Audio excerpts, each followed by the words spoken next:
Hare Krishna,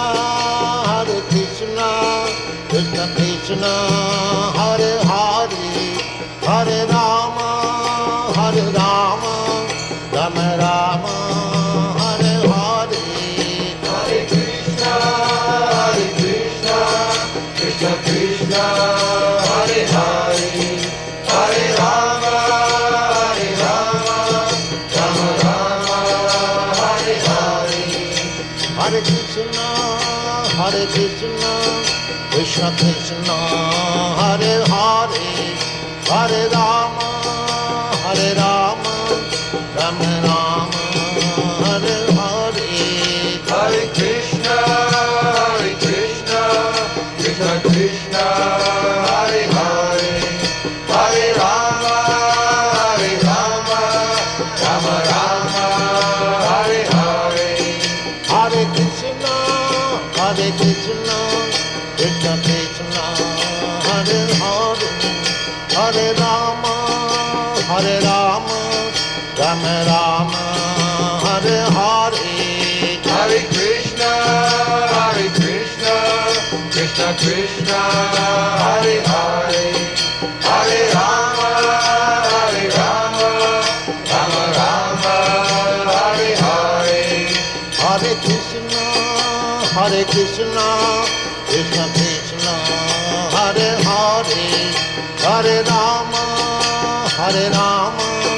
Rama Rama, Hare Hare. Hare Krishna, Krishna Krishna, Hare Hare, Hare Rama, Rama Rama, Hare Hare. Hare Krishna, Krishna Krishna, Hare Hare, Hare Rama,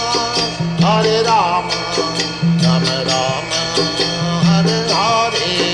Hare Krishna, Krishna Krishna, Hare Hare, Hare Rama, Rama Rama, Hare Hare. Hare Krishna, Krishna Krishna, Hare Hare, Hare Rama, Rama Rama, Hare Hare. Hare Krishna, Krishna Krishna, Hare Hare, Hare Rama, Rama Rama, Hare Hare. Hare Krishna, Krishna Krishna, Hare Hare, Hare Rama, Rama Rama, Hare Hare. Hare Krishna, Krishna Krishna, Hare Hare, Hare Rama, Rama Rama, Hare Hare. Hare Krishna, Krishna Krishna, Hare Hare, Hare Rama, Rama Rama.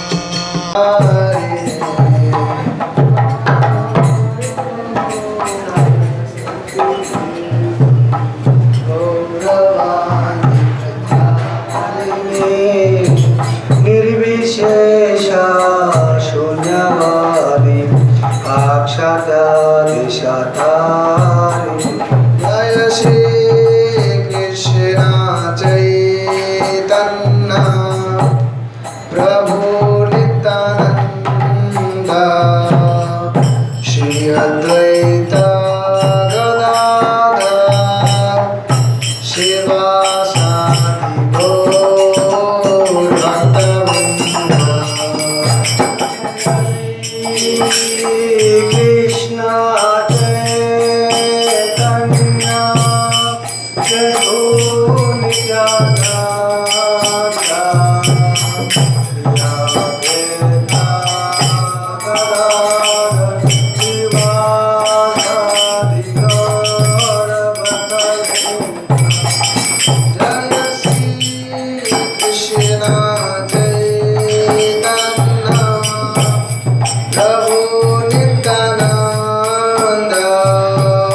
जय Radha Madhav Gopi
Paramhans परिव्राजकाचार्य अष्टोत्तर Shrimad अद्वैत चरणारविंद भक्तिवेदांत स्वामी श्रील प्रभुपाद की, इस्मान founder आचार्य जगद्गुरु श्रील प्रभुपाद की जय। विश्व परमहंस परिव्राजकाचार्य अष्टोत्तर श्रीमद् भक्तिवेदांत सरस्वती नाम स्वामी महाराज श्रील प्रभुपाद की, अनंत कोटि वैष्णव वृंद की, समवेत गौर भक्त वृंद की, श्री रूप सनातन भट्ट रघुनाथ श्री जीव गोपाल भट्ट दास रघुनाथ षडगोर स्वामी प्रभु गण की, नामाचार्य विदाष्टांग की, प्रेम से गौ श्री कृष्ण चैतन्य प्रभु नित्यानंद श्री अद्वैत गदाधर श्रीवासादि गौर भक्त वृंद की, राधा कृष्ण गोपिका श्याम कुंड की, वृंदावन प्रधान की, नवदीप प्रधान की, जगन्नाथ प्रधान की, जगन्नाथ बलदेव मैया की, रत्नमय यमुना की, भगवती कृष्ण की, कृष्णनाथ भगवान की, कृष्ण श्याम सुंदर की, कृष्ण बलराम की,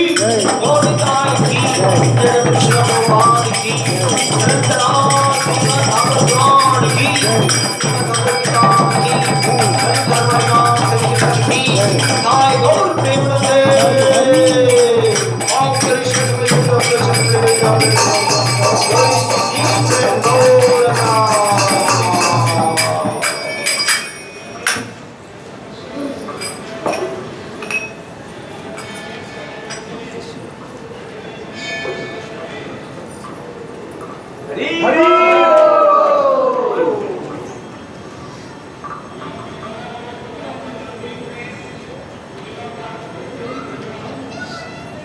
हाथ जोड़िए सब लोग।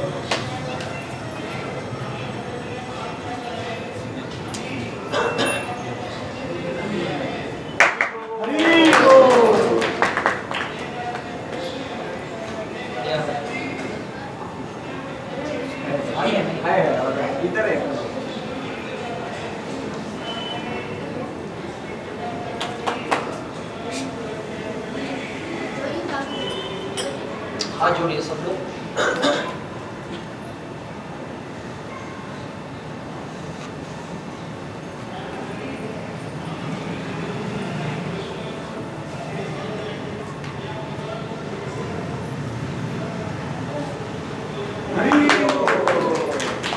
ओम नमो भगवते वासुदेवाय, ओम नमो भगवते वासुदेवाय, ओम नमो भगवते वासुदेवाय, ओम नमो भगवते वासुदेवाय, ओम नमो भगवते वासुदेवाय, ओम नमो भगवते वासुदेवाय, नारायण नमस्कृत्यं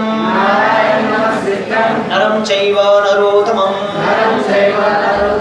देवीं सरस्वती व्यासं तपोजायामुदीरहे नष्टप्रायेषु भद्रेषु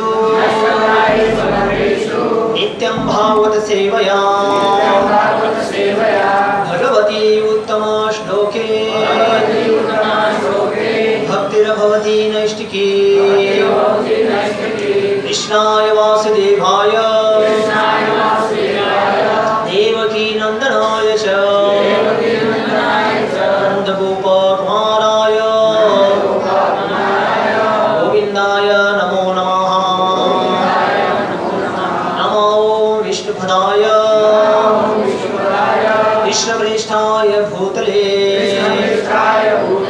श्रीमते भक्तिवेदांत स्वामीति नामिने। नमस्ते सरस्वती देवे गौरवाणी प्रचारिणे निर्विशेष शून्यवादी पाश्चात्य देश तारिणे। नमो महावदन्याय कृष्ण प्रेम प्रधायते कृष्णाय कृष्ण चैतन्य नामिने गौरकिशे नमः। हे कृष्णा करुणा सिंधु दीनबंधु जगत्पते गोपेश गोपिकाकांत राधाकांत नमोस्तुते। तप्तकांचन गौरांगी राधे वृंदावनेश्वरी शवानुसुते देवी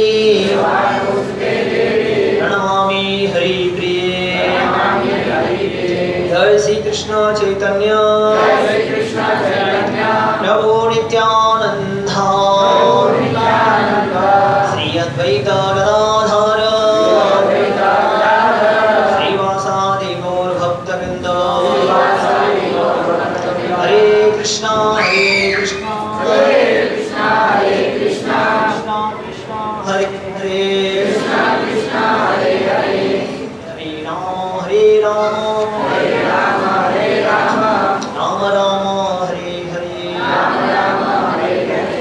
जल्दी से जल्दी यहाँ पे मंदिर में तैयार हो जाएगा। अब सभी भक्तों की सेवा से तन से मन से धन से जो सेवा करेंगे तो उतना जल्दी मंदिर खड़ा हो जाएगा इधर। तो इस एरिया में और भी बहुत सारे लोग और भी सत्संग में जुड़ जाएंगे फिर। तो हमारा उद्देश्य यही है मंदिर एक अच्छा प्रचार हो जहाँ पे लोग जुड़ अपने भक्तिमय जीवन को आगे बढ़ाएंगे। इसके लिए तो हम लोग ये सेंटर बना रहे हैं बहुत अच्छा। तो जितना हो सके जल्दी उतना अगले साल अक्षय तृतीया जब हो ना तब तक हो जाए तो अच्छा है। तो हम प्रयास करेंगे तब तक पूरा हो जाए। तो आज हम लोग चर्चा कर रहे हैं श्रीमद् भागवतम। तो जब भी हम लोग प्रवचन देने के लिए तो भागवत के ऊपर प्रवचन करेंगे। बाकी जितने भी भक्त लोग प्रवचन करके तो गीता के ऊपर करते हैं। तो मैं सोचा भागवत के ऊपर कथा को रोकते हुए बहुत सारे लोगों को भागवत कथा मिलता नहीं सुनने के लिए। गीता मिलते ही है, भागवत सुनने को मिलता नहीं है। तो भागवत के जैसे गीता के 700 श्लोक है, भागवतम के 18,000 श्लोक है। तो 18,000 श्लोकों के ऊपर चर्चा करना तो बहुत साल लगेगा। एक एक श्लोक के ऊपर 1-1 घंटा 2-2 3-3 घंटा भी हो सकता है। लेकिन हम भागवत के जो थोड़े श्लोक होते हैं महत्वपूर्ण श्लोक, पूर्ण श्लोकों के ऊपर हम लोग चर्चा करने जाएंगे। हरे कृष्णा। क्या हो रहा है? तो मंदिर में भी हम लोग ऐसे इंपोर्टेंट श्लोक के ऊपर हम चर्चा करते हैं दीक्षित भक्तों के क्लास। तो सांगी में भी हम लोग पहले गीता का क्लास शुरू किया था, बाद में भागवतम शुरू किया। तो ऐसे बड़े रोड में मैं बहुत दिन से गीता क्लास तो किया 4-5 साल से, और ऑनलाइन क्लास में भी गीता क्लास लेता था। भागवतम के ऊपर शायद है कि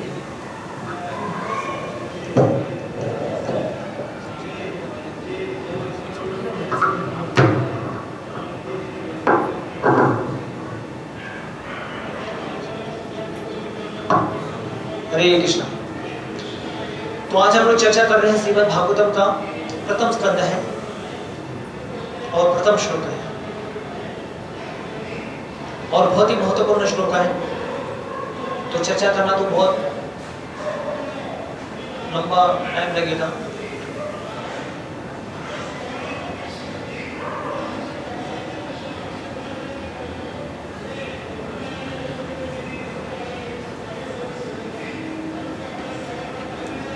तो कम से कम प्रभुपाद जी ने 6 पेज का तात्पर्य दिया है एक श्लोक के ऊपर। 6 पन्ना प्रभुपाद जी ने श्लोक के ऊपर लिखा है। तो ये जो प्रथम श्लोक है, प्रथम श्लोक के ऊपर प्रभुपाद जी ने 6 पन्ने का तात्पर्य दिया। तो 6 पन्ने के तात्पर्य में बोलने के लिए कम से कम कितना दिन लगा था? मैं बोला 6 दिन लगेगा पूरा प्रवचन खत्म। कम से कम कितने देर में खत्म कर रहे हैं? 1 घंटे में। तो कितना शॉर्टकट बोलना पड़ेगा। तो हम प्रयास करेंगे जो हो सके इतने महत्वपूर्ण बातों के ऊपर हम चर्चा करेंगे। उसके बाद गौर आरती होगा, गौर आरती के बाद फिर सबके लिए प्रसाद होगा। तो ये श्लोक बोर्ड के ऊपर लिखा है, आप लोग भी मेरे पीछे से बोलने के लिए प्रयास करिए। और ये जो हरे कृष्णा, हरे कृष्णा, उसका प्रॉब्लम नहीं है। हरे कृष्ण। तो ये निमिषारण्य के ऋषि जो थे, 18,000 साधु संतों की जो बीच में जो चर्चा हो रहा भागवत का, ये विषय है मुनियों की जिज्ञासा। प्रभुपाद जी ने इसको ये अध्याय का नाम पूरा दिया है मुनियों की जिज्ञासा। तो ये मुनियों की जिज्ञासा नहीं है, ये हमारी जिज्ञासा है, मतलब हमारा क्या प्रश्न है, हमारा क्या समस्या है, उसको सवाल करने के लिए मुनियों ने सुखदेव से प्रश्न पूछा था। जैसे अर्जुन को प्रश्न पड़ता तो कृष्ण को पूछा, कृष्ण ने उत्तर दिया, तो अर्जुन पूछता था, कृष्ण ने उत्तर दिया, ऐसे वो भगवद गीता हुआ। भागवतम में ऐसे ही मुनियों ने प्रश्न किया, सुखदेव जी ने उत्तर दिया, मुनियों ने प्रश्न किया, सुखदेव जी ने उत्तर दिया, ऐसे वो भागवतम हुआ। तो भगवद गीता में क्या है, भगवद गीता में भगवान ने बोला मुख से भगवद गीता है, और भागवतम क्या है, भागवतम भगवान के भक्तों के बारे में बोला है भागवतम, ये भक्तों के बारे में बोला है, और वो भगवान स्वयं अपने बारे में बोला है, भगवान के मुख से बोला हुआ है वो भगवद गीता, और भक्तों के बारे में बोला हुआ है ये भागवतम। तो ये ऋषियों का जिज्ञासा क्या क्या है हम लोग चर्चा करने जाएंगे, और पूरा उत्तर मिलेगा 10वें स्कंद में लास्ट में जाने के बाद। 18वां अध्याय का श्लोक खत्म हो जाएगा भागवतम का, 18,000 श्लोकों के लास्ट में वो श्लोक का उत्तर मिलेगा, हमारे प्रश्नों का उत्तर। तो प्रश्न पहला है, उत्तर लास्ट में, पूरा भागवतम खत्म हो जाएगा, तो तब तक आपको आते रहना पड़ेगा, समझा ना ऐसा। तो चर्चा करने जाएंगे हम लोग, तो श्लोक को मेरे पीछे से बोलिए। ओम नमो भगवते वासुदेवाय जन्माद्यस्य यतो नवनितरस्य भिन्नस्य स्वराट् तेने ब्रह्महृदयादिकवये मुह्यन्ति यत्सूरया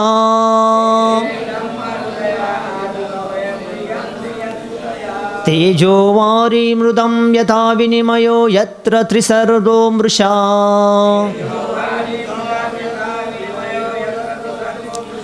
दाम्ना स्वेन सदा निरसत्तु सत्यं परं धीमहि। ओम नमो भगवते वासुदेवाय जन्माद्यस्य यतो नवनितरस्य भिन्नविसराट् तेने ब्रह्महृदय आदिकवये मुह्यन्ति यत्सूरयः तेजो वारी मृदं यथा विनिमयो यत्र त्रिसर्गो मृषा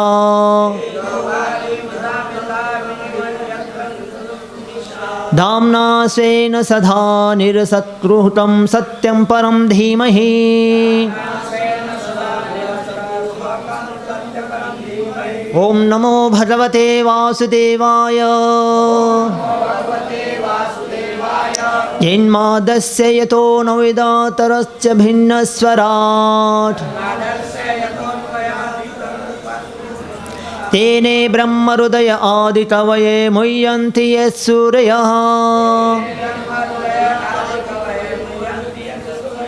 तेजो वारी मृदं यथा विनिमयो यत्र त्रिसर्गो मृषा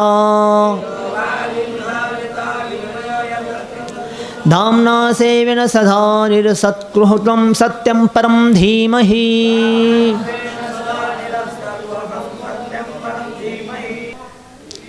अभी ये मुनि लोग बोल रहे हैं, 88,000 ऋषि मुनि संतादि ऋषि लोग बैठे थे ना, वो लोग बोल रहे हैं, किससे बोल रहे हैं? परीक्षित महाराज, सुखदेव गोस्वामी से। हाँ, सब लोग बोलिए अभी। ए प्रभु, ए वसुदेव के पुत्र कृष्ण, ए सर्वव्यापी भगवान, मैं आपको सादर नमस्कार करता हूँ। मैं भगवान श्री कृष्ण का ध्यान करता हूँ, क्योंकि वे परम सत्य है और संपूर्ण ब्रह्मांड की उत्पत्ति, पालन तथा संहार के कारण के आदि कारण है। वे प्रत्यक्ष तथा अप्रत्यक्ष रीति से परे है, जगत से अवगत रहते हैं और वे परम स्वतंत्र है, क्योंकि उनसे परे कोई अन्य कारण नहीं है। उन्होंने ही सर्वप्रथम आदि पुरुष ब्रह्मा जी को वैदिक ज्ञान प्रदान किया। उन्हीं के कारण बड़े बड़े मुनि तथा देवता उसी तरह मोह में पड़ जाते हैं।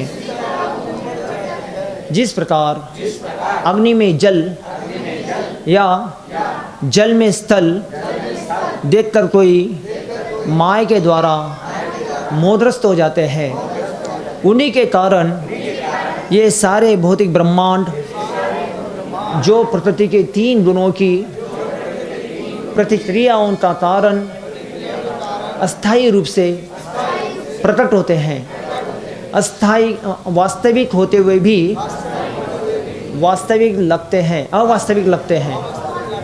अतः मैं उन भगवान श्री कृष्ण का ध्यान करता हूँ जो भौतिक जगत के मोह रूप से सर्वथा मुक्त अपने दिव्य धाम में निरंतर वास करने वाले हैं। मैं उनका इसलिए ध्यान करता हूँ क्योंकि वे परम सत्य है, उनके ऊपर कोई नहीं है।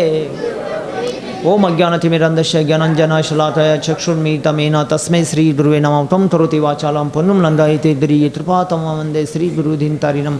जय श्री कृष्ण चैतन्य प्रभु नित्यानंद श्री अद्वैत गदाधर श्रीवासादि गौर भक्तवृंद। हरे कृष्णा कृष्णा कृष्णा हरे हरे, हरे राम राम राम।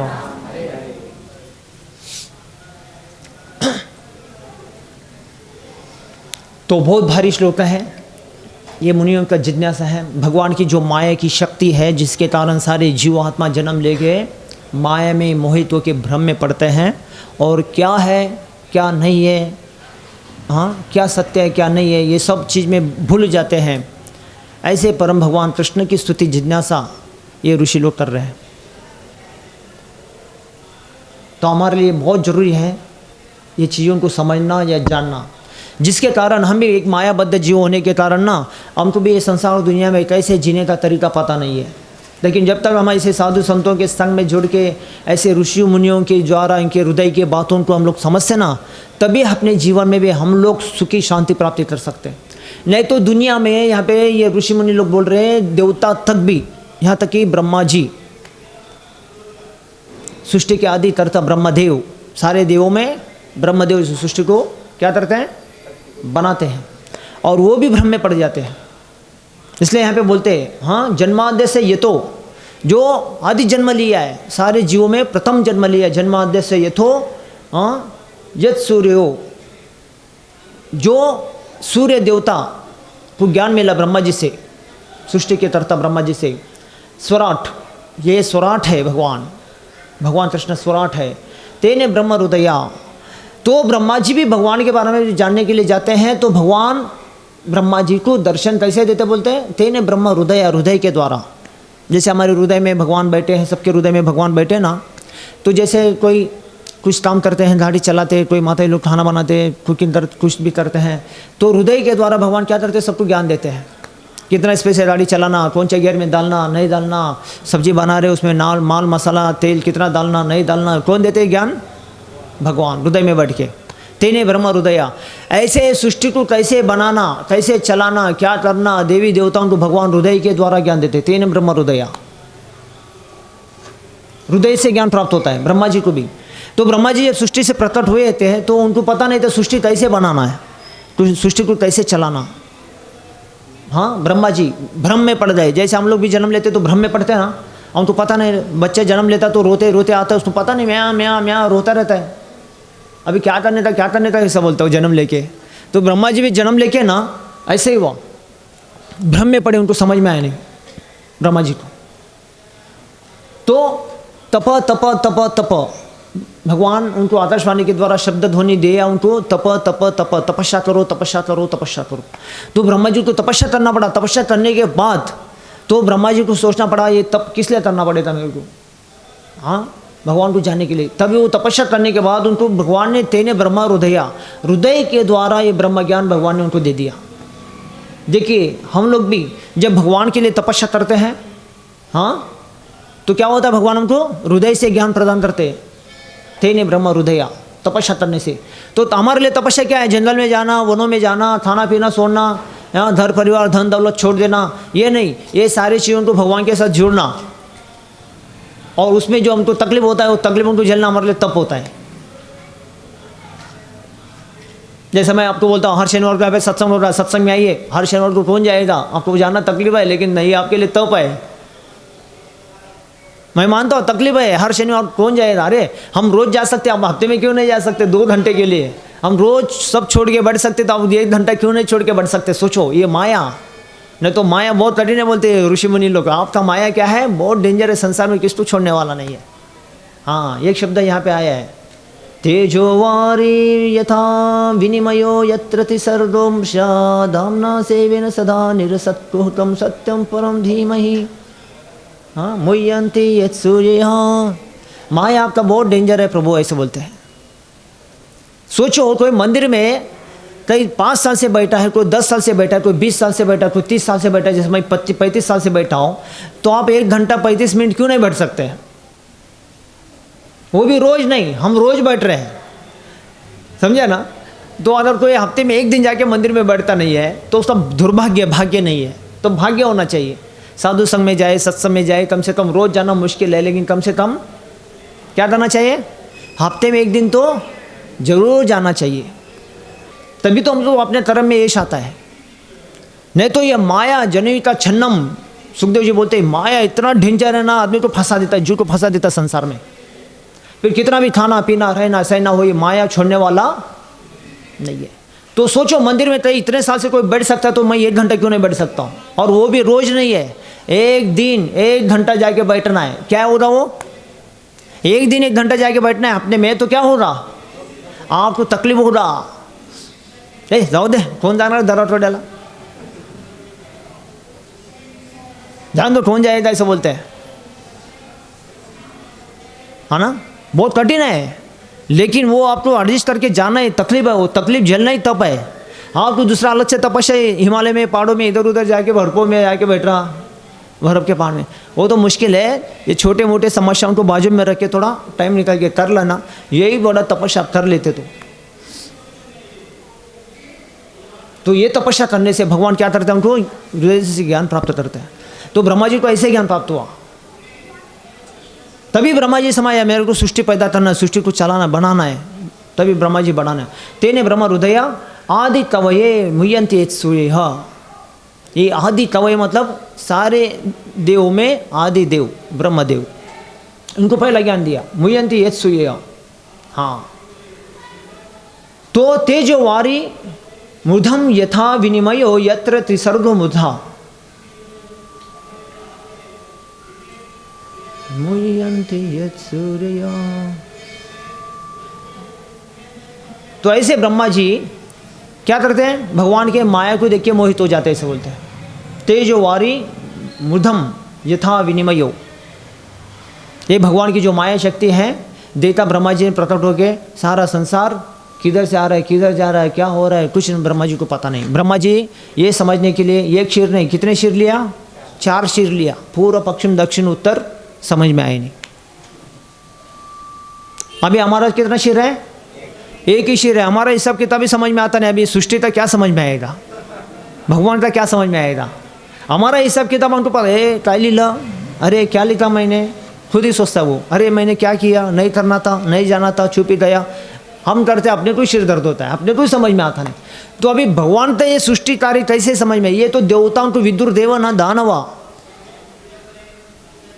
भगवान की जो सृष्टि कार्य है ये देवता भी नहीं समझ सकते और दानव लोग भी समझ नहीं सकते। तो हम तो मानव है, हम तो मनुष्य है, कैसे समझेंगे? मुश्किल है। इसके लिए बस जो साधु संत लोग इसको पढ़ के करके जीवन में अनुभव ले रहे हैं, उनके पद चिन्हों में हमको चलना है केवल, बस इसको समझना। देवताओं का भी हाथ का काम नहीं है, और दानव, देवताओं से ज़्यादा शक्तिशाली होते दानव, वो लोग भी इसको समझ नहीं सकते। हाँ, इतना कठिन काम है उससे, समझा? तो क्या बोल रहे आगे? दाम्ना सेन सदाने सत्तम सत्यम परम धीमहि। मैं ऐसे भगवान जो कृष्ण है, जो सत्यवादी है, संसार में सभी जीवों को सत्यता से चलाने के लिए ये संसार के माया के द्वारा मोहग्रस्त कर देते हैं। हाँ, उनके कारण ये सारे भौतिक ब्रह्मांड जो प्रकृति के 3 गुणों का क्रिया प्रतिक्रिया के कारण प्रकट होते हैं, वास्तविक होते हुए भी अवास्तविक है। अतः मैं उन भगवान श्री कृष्ण का ध्यान करता हूँ। धमना तो हम लोग जप करते हैं, तो इसलिए जब में माना जाता पहला। अब इसमें ये आता है धीमहि। धीमहि शब्द का अर्थ क्या होता है? ध्यान करना। किसका ध्यान करने का? ब्रह्मा का नहीं, किसका? भगवान का ध्यान करना। ये स्वयं यहाँ पे ऋषि मुनि लोग बोलते हैं ब्रह्मा जी भी भगवान का ध्यान करते हैं। अभी जिस तो भगवान के बारे में पता नहीं वो ब्रह्मा का ध्यान करता है, समझा? तो हमको ध्यान किसका करना है? हम लोग जो जप करते ना मंत्रों को, हरे कृष्णा कृष्णा कृष्णा हरे हरे, हरे राम राम राम हरे हरे, हरे कृष्णा कृष्णा कृष्णा हरे हरे, हरे राम राम राम हरे हरे, हरे कृष्णा कृष्णा हरे हरे। हाँ, तो मंत्रों को जब जप करते हैं तो वो मंत्रों को ध्यान दे के जप करना चाहिए हमको।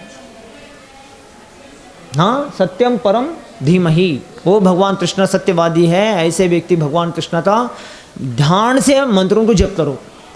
अभी ये पहले अध्याय में पहले श्लोक में बताते हैं ध्यान से मंत्र जप करो। ध्यान से मंत्र जप करने से क्या होता है? हाँ, क्या होता है? लोग बोलते हैं ना क्या होता है, क्या होता है नहीं बोलने का, क्या नहीं होता है। अभी क्या होता है अगर बोलने जाएंगे उसके ऊपर चर्चा करेंगे, फिर आपको उत्तर मिलेगा। वो भागवतम के 18,000 श्लोक खत्म होने के बाद लास्ट श्लोक में सुखदेव जी वहां पे उत्तर देते हैं क्या होता है। लास्ट श्लोक में उत्तर मिलेगा, अभी तक नहीं मिलेगा। अभी तो प्रश्न उत्तर चलेगा।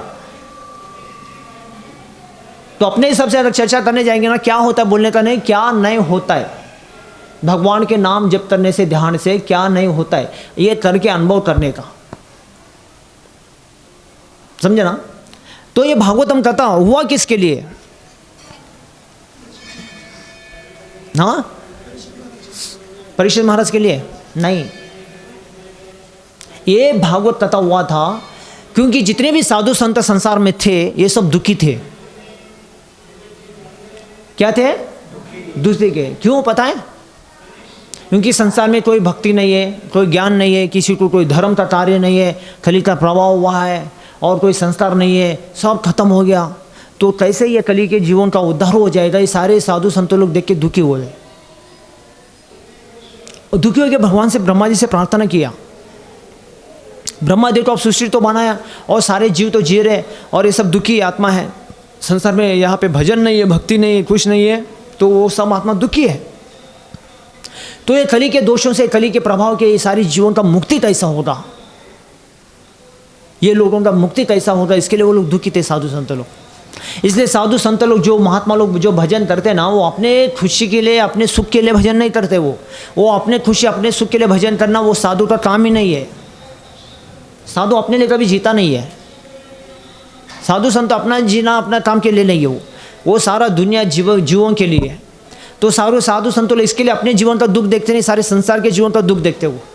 तो ये सारे दुखी आत्मा हो गए, ब्रह्मा जी से प्रार्थना किया। ब्रह्मा जी क्या बोलते हैं पता नहीं मेरे को भी, हमको ध्यान करना पड़ेगा भगवान के प्रति।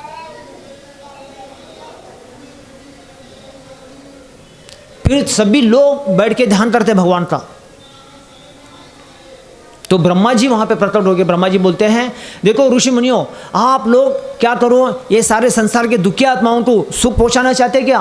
उन्होंने बोला हाँ, साधु साधु साधु। संसार में जो सुखी पहुंचाते हैं दूसरा कोई पहुंचाता नहीं है। कोई देवी देवता भी सुख पहुंचाते नहीं है। जो साधु काम करता है दुनिया में कोई करता नहीं। साधु साधु साधु, हम साधु है, हम सुखी पहुंचाना चाहते हैं। हाँ, तो ब्रह्मा जी ने बोला तो मैं ये हाथ से छत्र लेके छत्र फेंकूंगा, जहां पे ये छत्र गिरेगा वहां पे जाके आप लोग बैठ जाओ। तो ब्रह्मा जी ने अपने हाथ से छत्र फेंका इस पृथ्वी के ऊपर, ब्रह्मलोक से आकाश मार्ग से आते हुए छत्र फेंका। तो सारे साधु संतों ने देखा पृथ्वी के ऊपर ये छत्र जहां पे जाके गिरेगा वहां पे आप जाके बैठ जाने का। वहां पे बहुत बड़ा महात्मा सुखदेव जी आने वाले हैं, पीर कथा होगा, वहाँ पे सारे साधु संत लोग, सारे जीवात्मा बैठ के कथा सुनेंगे, भगवान का नाम जप करेंगे। हरे कृष्णा कृष्णा कृष्णा हरे हरे।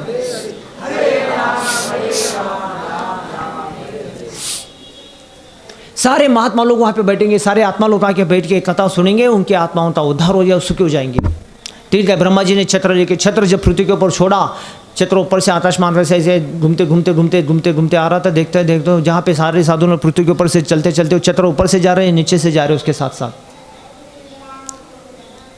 तो ब्रह्मा जी ने बोला ये चक्र जहाँ पे गिरेगा पृथ्वी का सेंटर भाग होगा, वहाँ पे कथा होगा भगवान का, और वहाँ पे सारे जीवों की आत्मा शांति के लिए, खुशी के लिए वो भागवत कथा हो रहा। वहाँ पे जहाँ पे गिरे था वहाँ पे आप लोग जाके बैठने का।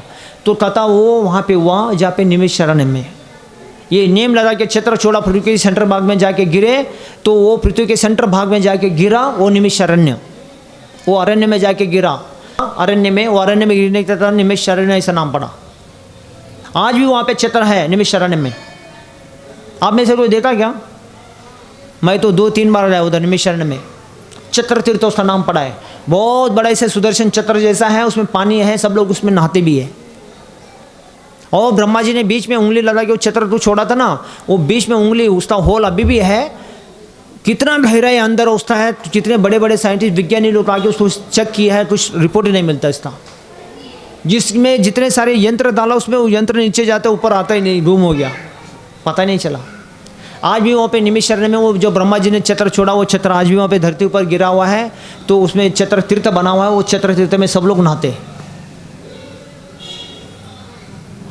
वहाँ पे शुक्र देवता शुक्र व्यासासन है, ऐसे ही जो भागवत कथा किया था उन्होंने, सारे साधु संत लोगों ने फिर यज्ञ हवन किया था, वो यज्ञ कुंड भी वहाँ पे है। उसके बाद सूत गोस्वामी ने भी यज्ञ किया था, वो यज्ञ कुंड भी वहाँ पे है। उसके बाद शंतादि ऋषियों ने यज्ञ किया था, वो यज्ञ कुंड भी, बहुत सारे लोगों का यज्ञ कुंड वहाँ पे यज्ञ किया हुआ यज्ञ कुंड है निमिष अरण्य में। बहुत पवित्र जगह है। अभी मैं 10-15 साल पहले गया था, अभी पता नहीं कितना एरिया क्या हो गया। उधर जंगल भी था, बहुत बढ़िया पहाड़ी इलाका था। अभी वो नदी भी था वहाँ पे, तो बाजू में गोमती नदी भी था। वो गोमती नदी में जाके सारे साधु संत मुनि लोग सुबह सुबह भोर में जाके ब्रह्म स्नान करते थे, स्नान करके आते थे वो लोग, और दिन भर कथा चलता था।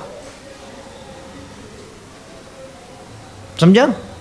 तो ये कथा का उद्देश्य, ये जो भागवत कथा का ज्ञान इसलिए दिया गया, सारे संसार के आत्माओं को सुख और शांति प्राप्त हो जाए। तो सारे साधु संतों लोग, 88,000 साधु संतों लोग अपने निमिष अरण्य में बैठे थे कथा सुनने के लिए। और उन कथाओं के बीच में फिर सुखदेव जी घूमते फिरते ऐसे ही आए। फिर वहाँ पे बैठ गए, सारे साधु संतों ने उनको स्वागत किया, सत्कार किया। तो क्या हुआ, फिर उसके बीच में महाराज परीक्षित आके बैठा। परीक्षित महाराज का कथा चला, देखिए। तो कितना दिन चला फिर? 7 दिन 7 रात कथा चलते रहा, प्रश्न पूछते रहे, फिर उत्तर देते रहे, प्रश्न पूछते रहे, उत्तर देते, ऐसे ये 7 दिन 7 रात कथा चला। और सुखदेव जी जैसे ऐसे बता रहे, और उनको उत्साह बढ़ रहा है सुनने वालों को। समझा? वो सुनते जा रहे, और जैसे सुनते हैं वो ध्यान से, और सुखदेव जी को बताने में उत्साह आ रहा है। और दोनों का तालमेल ऐसा हुआ कि फिर रात दिन कैसे गया पता नहीं चला उनको। देखिए ऐसा कथा चला था, वो जगह आज भी वहाँ पे है। ऐसा भागवत कथा पहले क्या हुआ, इसका बैटरी डाउन है कि उसका डाउन है? हाँ, इसमें क्या हुआ देखो फिर।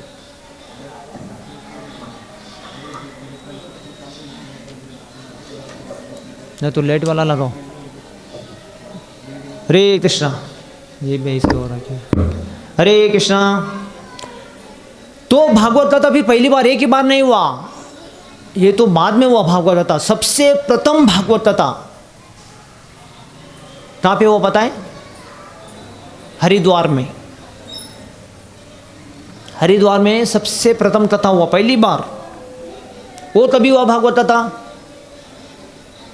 वो भागवत कथा क्या हुआ, उसमें नारद जी, देवऋषि नारद, वो भी अलग अलग ब्रह्मांड से भ्रमण करते पृथ्वी के ऊपर आए थे। पृथ्वी के ऊपर आए के देखते सारे जीवात्मा इधर उधर भाग रहे, सब दुखी है, कोई सुखी नहीं, कहीं भजन नहीं, पूजन नहीं, पाठ नहीं, कुछ नहीं, ध्यान नहीं, धारणा नहीं, कुछ नहीं। सब लोग ऐसे खाने पीने के चक्कर में दिन भर भाग रहे इधर उधर। वो आत्मा दुखी हो गए। महात्मा कौन? नारद जी, देवऋषि नारद बहुत दुखी हो गए। अरे ये कली के जीवात्माओं का कैसे उद्धार हो रहा है, कैसे इनका मुक्ति हो रहा। नारद जी भी सोचना पड़ा।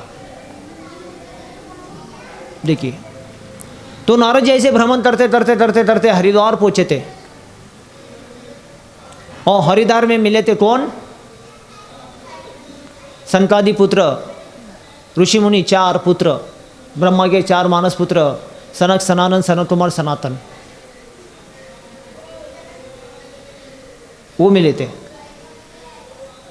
और उन्हें पूछा, अरे नारद जी क्या हुआ? महात्मा जी आपके चेहरे में खुशी दिखता नहीं, आप तो दुखी दिखते हो, आपका चेहरा सूखा हुआ दिखता है, क्या हुआ आपको? नारद जी बोलते, क्या करूँ महात्मा हो, मैं संसार दुनिया को देखता हूँ, मैं इसलिए दुखी होता हूँ। मेरा दुख नहीं, संसार का दुख है। संसार के आत्माएं खाना पीना रोटी कपड़ा मकान सब दुखी है। क्यों पता नहीं, क्योंकि भजन करते ना ध्यान करते, ना भजन करते, ना कुछ करते, पूजा पाठ कुछ नहीं, केवल खाने पीने के चित्र में दिन भर भागते हैं महात्मा लोग, इसलिए मैं दुखी हूँ ऐसे। नारद जी बोला, मैं दुखी हूँ, फिर क्या करूँ? तो क्या करूँ, चलो मैं आपको सिखाता हूँ क्या करूँ। तो नारद जी को लेके सनकादि ऋषि बैठ जाते हैं, ये भागवत सिखाते फिर उनको। वहाँ पे पहला कथा शुरू होता है। और जब ये सनकादि ऋषि लोग हरिद्वार में, वो सिद्धपीठ जगह है, चार सिद्ध ऋषियों ने बैठ के कथा किया था पहली बार, भागवत कथा। हाँ, वो नारद जी वहाँ पे बैठ गए। फिर नारद जी बैठे, फिर बाद में देवी देवता सारे लोग आए थे वहाँ पे। स्वर्गलोक से इंद्र, ब्रह्मलोक से ब्रह्मा जी, और यमलोक से यमराज जी, सूर्यलोक, इंद्रलोक, चंद्रलोक, सारे देवी देवता आके कथा में बैठ गए थे। वहाँ पे नारद जी भी थे और गंगा माता भी बैठी थी वहाँ पे, देखिए। और उसमें बाद में क्या हुआ, नारद जी को देखिए भक्ति माता वहाँ पे आई। भक्ति माता को नारद जी पूछा, अरे स्त्री आप, अरे नारी आप कौन हो? तो वो भी, उनके चेहरे में खुशी नहीं है, वो भी दुखी है, वो स्त्री क्यों ऐसा? तो नारद जी ने पूछा, आपको क्या हुआ, कौन है आप? बोलते हैं मैं भक्ति हूँ। भक्ति तो भक्ति है तो आप तो भक्ति माता तो आपको तो खुश रहना चाहिए, आपके जीवन में खुशी नहीं, आप दुखी दिखते हो, आपके चेहरे में खुशी दिखता नहीं, आप एकदम हाँ छोटा मुँह लेके दुखी होके बैठे, क्या हुआ आपको? तो नारद जी को भक्ति माता क्या बोलती है, महात्मा जी, क्योंकि संसार में सारे जीव लोग खाने पीने के चक्कर में मेरे को भूल गए, मेरी भक्ति कोई करता नहीं, मेरा सेवा कोई करता नहीं, मेरे को कोई ध्यान देता नहीं है, इसलिए मैं भी दुखी हूँ। इसलिए भक्त लोग भी दुखी है, जब पूजा नहीं, पाठ नहीं, भजन नहीं, पूजन नहीं ना, केवल खाने पीने के चक्कर में भक्त लोग भी दुखी है। क्यों? भक्ति माता दुखी है, इसलिए मैं धन्य हो गया हूँ। भक्ति माता बोलती है, नारद जी को क्या बोलती है, मैं धन्य हो गया हूँ। क्यों धन्य हो गया हूँ? मैं आप जैसे महात्माओं को, साधुओं को मिलता हूँ, देखता हूँ ना, इनकी खुशी देखता हूँ, मेरे को खुशी होती है। नारद जी मेरे को रास्ता बताओ, साधु संतों के अलावा इस संसार में जीवों का उद्धार करने वाला दूसरा कोई नहीं। महात्मा जी आपको देख के मैं खुश हो गया, आप मेरे को थोड़ा रास्ता बताओ। भक्ति माता को नारद जी बिठाते हैं कथा सुनने के लिए, भक्ति माता भी बैठ जाती है। बाद में गंगा माता जी भी आती है। गंगा माता तो पूछते, अरे माता गंगा आप क्यों आए? वो बोलती है, इतना कलयुग में इतना पाप मेरे ऊपर छोड़ दिया, मैं तो ऐसे लेने वाली नहीं है, मेरे ऊपर इतना जिम्मेदारी छोड़ दिया लोगों ने, मैं इतना पाप उठाने वाली नहीं है, मेरे हाथ से होने, मेरे जीवन में भी कमजोरी आ गया। देखिए गंगा माता में जितने लोग डुबकी लगाते जाके ना, गंगा माता में पवित्र करने की शक्ति घट गया कली के प्रभाव के कारण। गंगा माता बोलिए मेरे में भी वो शक्ति नहीं, मेरा शक्ति भी घट गया। अभी मेरी शक्ति को बढ़ाने के लिए मैं भी क्या करूं? नारद जी ने बोला इधर बैठ जाओ। गंगा माता भी बैठी। बाद में क्या हुआ, फिर और एक माता आ गई। कौन सी माता? यमुना माता। वो भी बोला है मेरे में भी कोई शक्ति नहीं, मैं भी घट गया हूँ, मेरे में भी कोई भक्ति नहीं, शक्ति नहीं, मेरे में शक्ति भक्ति बढ़ाने के लिए मैं भी क्या करूँ? नारद जी ने बोला आप इधर बैठ जाओ, ऐसे बोला। समझा? एक साइड में गंगा माता, दूसरे साइड में यमुना माता, बीच में भक्ति माता, नारद जी, फिर हाँ ब्रह्मा जी, इंद्र, चंद्र, सूर्य और यमराज, सारे लोग वो कथा में बैठे थे। पहली बार कथा जब हुआ था, वहाँ पे भक्ति माता बहुत अच्छा स्तुति करती है। क्या बोलती है? सुरेश त्वं धन्योऽसि मद्भाग्य समागतः, साधूनां हृदयं साधूनां दर्शनं लोके सर्वसिद्धितरापरम। ए महात्मा, सारे पुरुषों में महापुरुष जो महात्मा लोग है बड़े भाग्यवान हैं। हाँ, क्या बोलते हैं? मद भाग्य न, मेरा बड़ा कितना भाग्य है, आप जैसे महात्मा का दर्शन मेरे को हुआ। हाँ, समागता, आपके साथ मेरे को मिलने का अवसर मिला। कि कोई साधु तो संत को मिलता है ना, कोई साधु के संतों के साथ मिलता है ना, उसका जीवन बड़ा धन्य। कौन बोलते हैं ये? भक्ति माता बोलती है नारद जी से। और क्या बोलते हैं? साधु नाम दर्शनम लोके, इस संसार में, इस लोक में सबसे बड़ा पुण्य भाग्य हुआ है किसी साधु का दर्शन करना। एक गरुड़ पुराण में गरुड़ जी को भी भगवान बोलते हैं साधु नाम दर्शनम पुण्यम। बोलो, जोर से बोलो, साधूनाम दर्शनम पुण्यम तीर्थदापि वशिष्यते कालेन तीर्थम फलितम सदा साधु समागमम। तो भगवान से स्वयं बोलते, क्या बोलते? साधुनाम दर्शनम पुण्यम। इस कलयुग में अगर किसी को साधु का दर्शन होता है, बहुत बड़ा पुण्य है साधु का। वो साधु होना चाहिए, कपड़े डालने से साधु नहीं, साधु के गुण आभूषण होना चाहिए। साधु तो बहुत सारे मिलेंगे आपको, लेकिन शुद्ध साधु संग मिला ना, वो आत्मा का संसार से मुक्ति हो गया। साधु नाम दर्शनम, दर्शन करने मात्र से फिर सुनना अलग हो गया, चलना अलग हो गया, बोलना अलग हो गया उनके साथ, और उनके साथ भ्रमण करना अलग हो गया। केवल दर्शन करने मात्र से व्यक्ति पुण्यात्मा हो जाता है। यहाँ पे भक्ति माता भी वही बोलती है, साधुनाम दर्शनम लोके। ये नारद जी, आपके जैसा साधु महात्मा का दर्शन करना इस लोक में मेरा कितना बड़ा भाग्य है। हाँ, सर्वसिद्धि तरम परम। जिस साधु का दर्शन किसी को होता है, उस व्यक्ति को सारे प्रकार के सिद्धियां प्राप्त हो जाते हैं। कौन बोला ये? भक्ति माता। और आगे क्या बोलती है? जयति जयति माया यस्य तया दवासते। क्या बोलती है भक्ति माता? अरे इस जगत में जो भगवान की माया है वो कितना डेंजर है, किसको छोड़ती नहीं है। क्या बोला है? जयति जयति माया। ये माया सबके ऊपर जय पाती है, किसको छोड़ती नहीं है। हाँ, यस्य तयादवस्थे। कयालु जैसा बोलते। कयालु कौन है? हाँ, कौन है कयालु? प्रहलाद महाराज की मां। प्रभु किसी को अगर साधु का संग मिल जाता है तो वो पुण्यात्मा इतना बड़ा पुण्यात्मा हो जाता है, माया से छूट के। जैसे कयालु का जो पुत्र है, कौन? प्रहलाद महाराज, भगवान का बड़ा भक्त बन गया, ऐसा भक्त बन जाता है, ऐसा बोला उन्होंने। किसके कारण? साधु के संग के कारण। तो इस संसार में माया अगर किसी को छोड़ती तो ना साधु संग से। तो साधु संग अगर होने से ना उसको माया कुछ छू नहीं पाती। अगर साधु का संग नहीं है, माया उसको पकड़ लेती है। इसलिए माया से छुड़ाने वाला कौन है? साधु है, नहीं तो कोई छुड़ा नहीं सकता। भगवान भी क्या बोलते हैं? आपको माया में फंसना है तो माया में फंसो, भक्ति में फंसना है तो भक्ति में फंसो, बचना है तो बसो, फंसना है तो फंसो, ऐसे बोलते भगवान। भगवान क्या किया? छूट दिया जीव को। कर्मण्यवाधिकार से महाफलेषु कदाचिन। इसका अर्थ क्या है? फंसना है तो फंसो, बचना है तो बचो। समझा ना? भगवान सबको छूट देते, किसी को पकड़ के रखते नहीं। पकड़ के रखने वाला कौन है? साधु है। प्रभु जी कशाला पकड़ते? सर्वाला ऐसा बोलता हूँ। क्योंकि अगर साधु किसी को छोड़ जाना, जो माया में फंस जाता, फंसना नहीं चाहे बोल के साधु लोग पकड़ लेते हैं। हाँ, तो अगर साधु किसी को पकड़ लिया, वो क्या हो गया बोलते हैं? ऐसे कयालु का जो पुत्र है प्रहलाद महाराज जैसे भक्त बन जाता है, वो ऐसा बोलते हैं।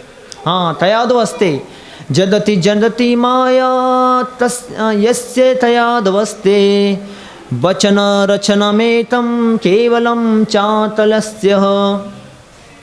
वचनम रचनमेतम।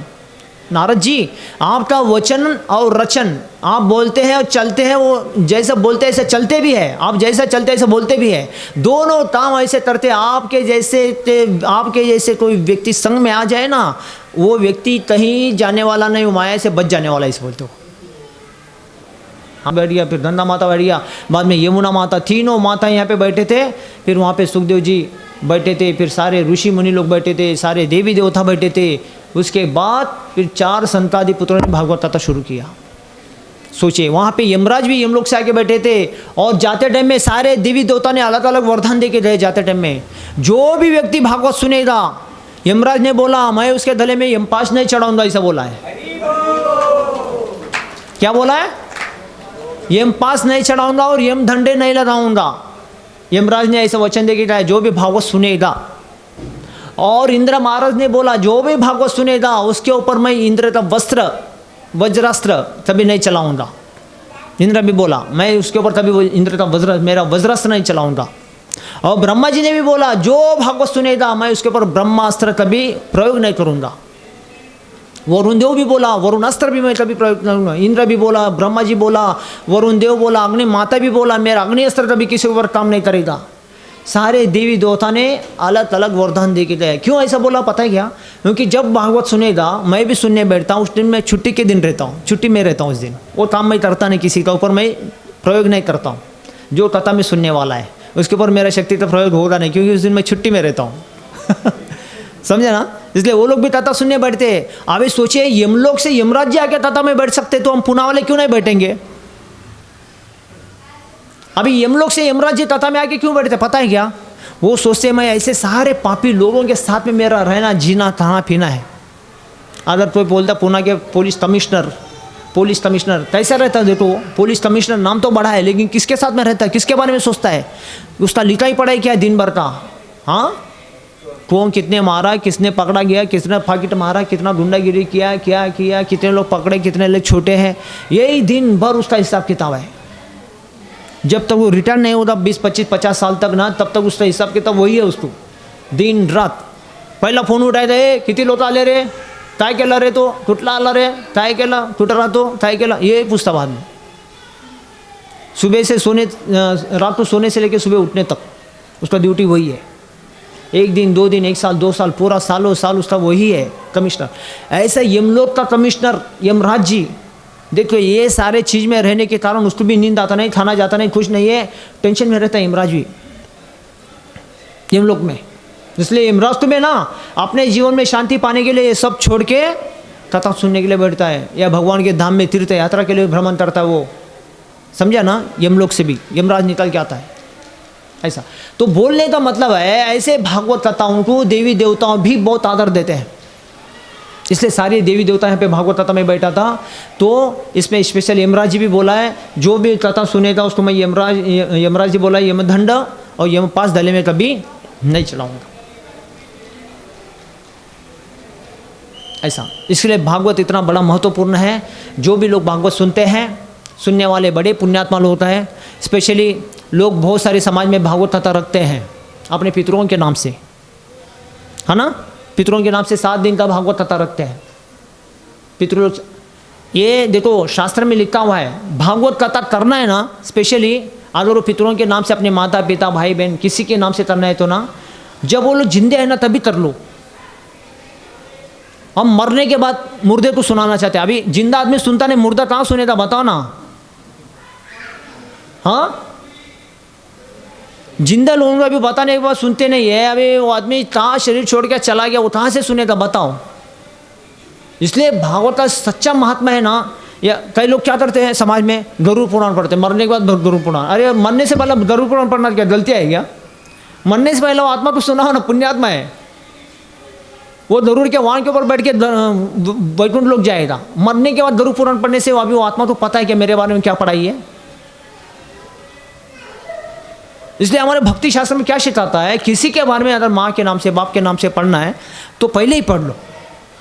तो पहले पढ़ने के बाद ना, तो बाद में पढ़ने का जरूर नहीं है, क्योंकि वो आत्मा मरने से पहला तो सुन लिया, पढ़ लिया, कर लिया ना, तो आत्मा मुक्त हो गया। वो उसका सद्गति होगा, अधोगति होगा ही नहीं। समझे ना?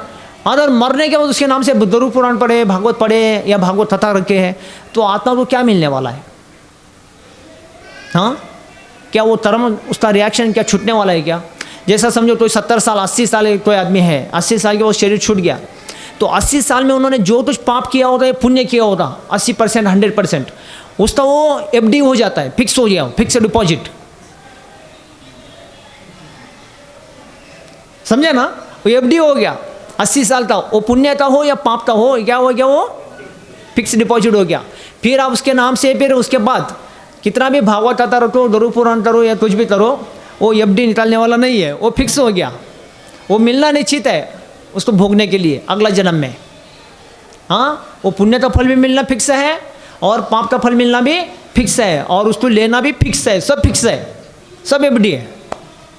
उसके बाद जो भी करेगा उसके नाम से ना, वो सब क्या होने वाला है, वो डेड बॉडी जो है ना, मृत शरीर की क्रिया है, वो आत्मा की क्रिया नहीं है। समझे ना? वो आत्मा का क्रिया नहीं माना जाता। आत्मा का क्रिया क्या है? जब तक शरीर में प्राण है तब तक आप जो भी करते हैं, नाम जप करते हैं, हरे कृष्णा कृष्ण कृष्ण हरे हरे,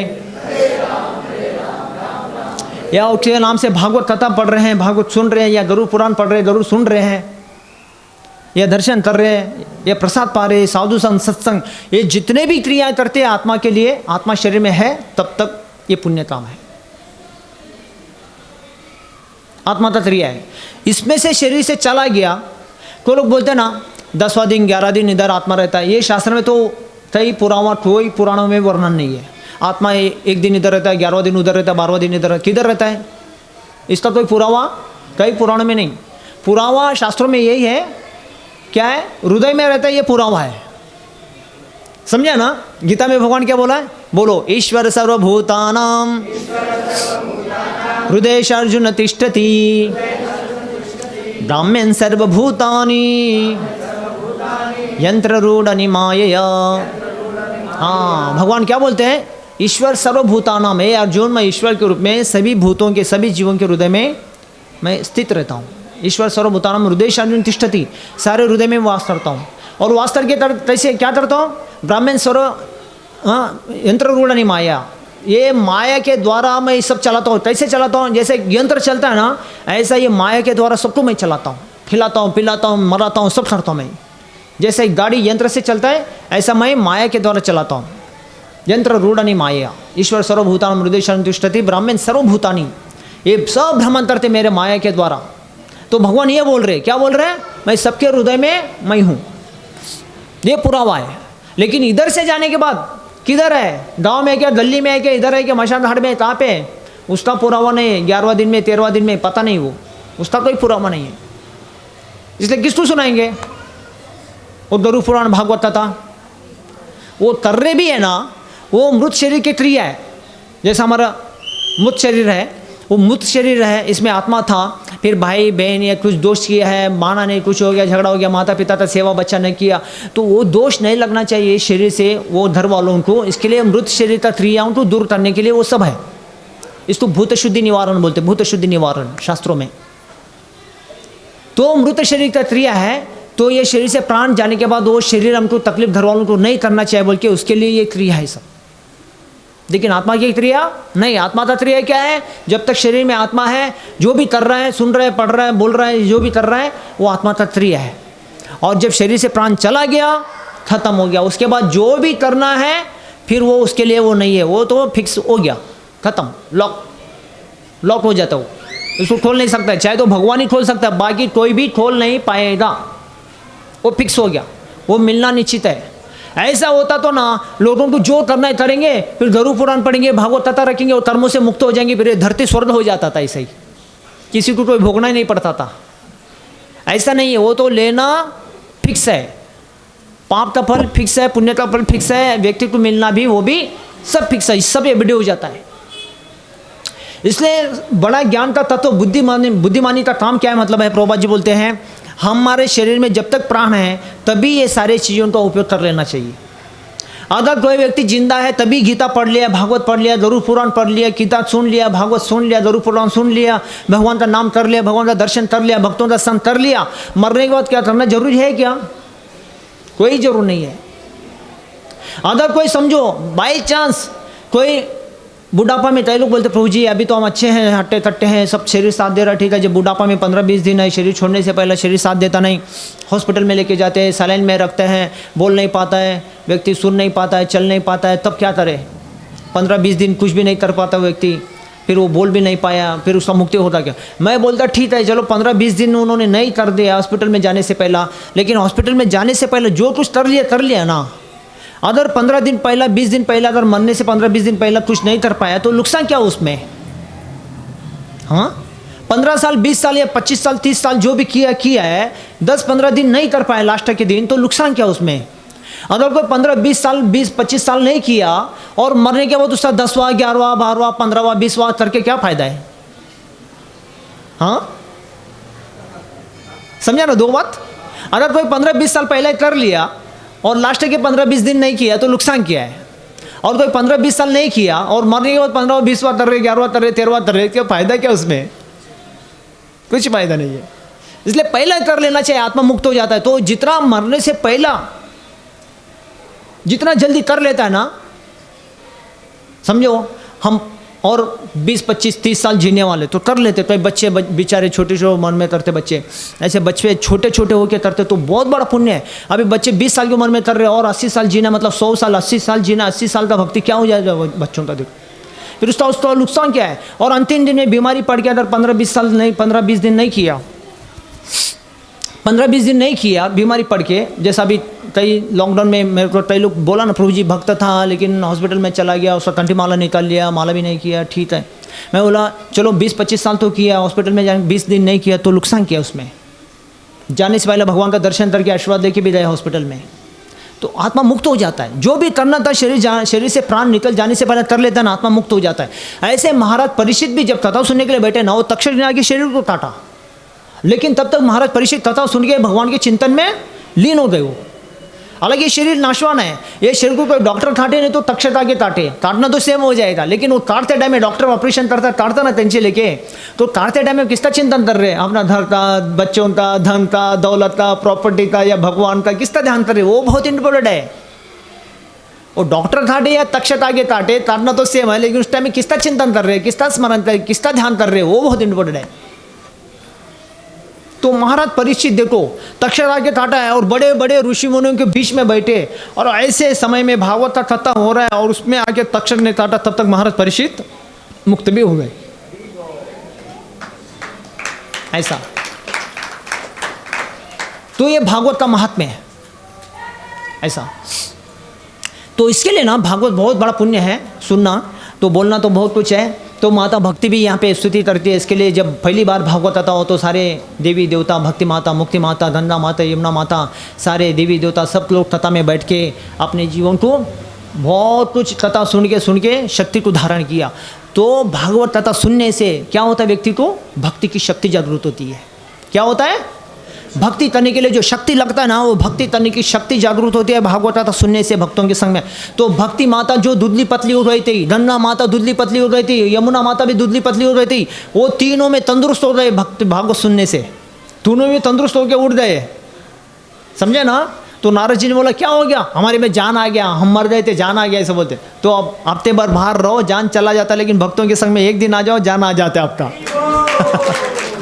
ऐसा हाँ। तो भक्ति माता ऐसे जागरूक हो गई, खड़े होने के बाद नारद जी ने बोला क्या हुआ माता? मेरे में जान आ गया, जान चला गया था, जान आ गया। तो जान आ गया तो आपके दो बच्चे हैं ना, कौन? वो ज्ञान और वैराग्य, वो भी बुढ़े हो रहे थे, पूरे दुल्ले पतले हो रहे थे।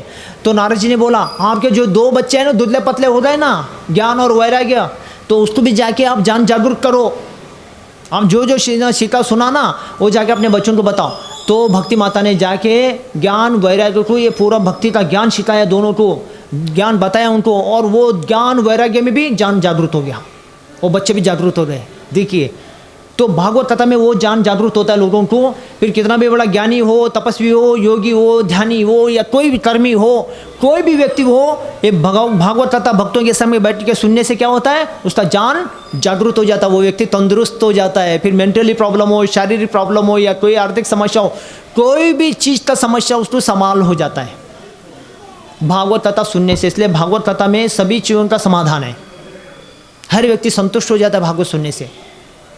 हाँ, नहीं तो आज कितना भी ज्ञान प्राप्त किया आदमी डिस्टर्ब है, वैरागी लोग भी डिस्टर्ब है, तपस्वी लोग भी डिस्टर्ब है, सब लोग, और ज्ञानी लोग भी डिस्टर्ब है, और भक्ति माता भी डिस्टर्ब है, गंगा माता डिस्टर्ब, यमुना माता डिस्टर्ब, सब लोग डिस्टर्ब है देखो। लेकिन सब लोग बैठ के भागवत सुना, सबको ज्ञान जागृत हुआ, सब लोग तंदुरुस्त हो गए।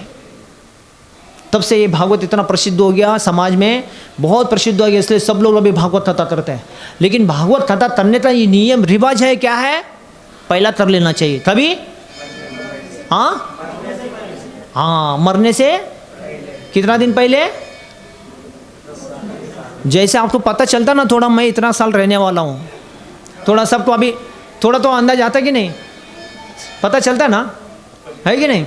अभी आपको ये पता चलना चाहिए हर माता जी, हर प्रभु जी को मेरा शरीर कितना साथ दे रहा है, मैं कितना टेढ़ा बैठा हूँ, कितना सीधा बैठा हूँ। थोड़ा देखो, हम बुढ़ापा का बात करते, बुढ़ापा में कथा में जाने का, बुढ़ापा में मंदिर में जाने का। अरे जवानी में ये हालत हो रहा है, 1 घंटा ठीक से नहीं बैठा है, अम्मा बैठे जैसे बैठे हम लोग। अभी बुढ़ापा में क्या हो रहा सोचो ना, 1 घंटा भी शुरू नहीं, अभी 7:30 8:30 बज गया, 1 घंटे में कमर आउट हो गया, सबका कमर झुक गया, 1 घंटा ठीक से नहीं बैठते हम लोग। योगा में बैठे ऐसा, जैसा योगा में बोलते हैं डायबेटिस जा, पैर ऐसा ऐसा करके बैठो, शुगर हो गया तो जंपिंग मारो ऐसे बोलते। तो ऐसा योगा में बैठे जैसा हम इधर बैठते आके, शरीर साथ दे रहा है क्या? देखो ना हमारा कितना बॉडी में पेन है, घुटने दर्द होता है, कमर दर्द होता है, सिर दर्द होता है, ऐसे झुकते पूरा, है ना। ये आधा एक घंटे में हमारे शरीर का हालत ऐसा है, फिर बुढ़ापे में तो बैठे बैठे भस्म हो जाएंगे, ऐसा हो जाए ऐसा हालत हमारा हो जाएगा बुढ़ापा में बात करेंगे तो बुढ़ापा में तो सोचेगा भक्ति करूँगा, वो नींद में सपने में जैसा देखता ना व्यक्ति, क्या देखता है? मैं राजा हूँ, मेरे बाजू में रानी है, राजा रानी है, सोने का मुकुट चढ़ा है, डीजे लगाए, भीजे लगाए, बैंजो लगाए, चल रहे हैं लोग। हाँ, ये सब क्या है? सपना देखना है। लेकिन सपना खुलने के बाद क्या दिखता है? सब फेल, कुछ भी नहीं सपने में, सब भोगस। ऐसा कोई व्यक्ति जगा हुआ है और सोच रहा है मैं बुढ़ापा में भक्ति करूँगा, वो कैसा है? वो सपने में जैसा ही है, होने वाला कुछ भी नहीं है, अंततः शरीर को बीमारी मार के लेंगे। इसलिए भागवत सुनना है तो कब सुनना चाहिए बोला? हाँ, और कितना दिन पहले? अभी आपको ये तो पता नहीं कितना दिन पहले मरना है, लेकिन आपको इतना तो पता होना चाहिए मैं और कितना साल चलने वाला हूँ, मेरा कितना साल और बॉडी साथ देने वाला है। 20 साल, थोड़ा तो अंदाज आता ना, मैं अजून 20 वर्ष टिकणार है ऐसा नहीं तो अभी मैं ज़्यादा 10 साल रह सकता हूँ, मेरा शरीर इतना ही साथ देने वाला है, ज़्यादा भागदौड़ नहीं कर पा रहा हूँ, ज़्यादा बैठ नहीं पा रहा हूँ ऐसा। अभी यहाँ पे धीरे धीरे हम खुर्ची भी लगाएंगे, तो जो लोग तकलीफ होता है खुर्ची पे नंबर लगा देंगे मैं हर जगह कार्यक्रम में जाता हूँ, खुर्ची लगा देता हूँ। क्या है, नीचे बैठ के लोगों को तकलीफ होता है, ये तब आ सकते हैं, दूसरा टाइम घूमे हो जाएंगे फिर। इसलिए कई लोगों का तकलीफ है शरीर में, जो जितना भाग दौड़ किया है शरीर में तकलीफ मार के लिया ना, हाँ, तो देखो इसके लिए उसके लिए खुर्ची का नंबर लगता है, तो खुर्ची का नंबर फिक्स करके रखेंगे। हाँ, जो खुर्ची में नंबर लग जाता ना, वो क्या है, उनका टिकट फिक्स है कन्फर्म है, समझा ना ऐसा। और जो नीचे बैठे वाले वो सब वेटिंग लिस्ट में लोग हैं और जो नया आ रहे वो कौन है? सब तत्काल वाले और जो आते ही नहीं है वो आपत्काल में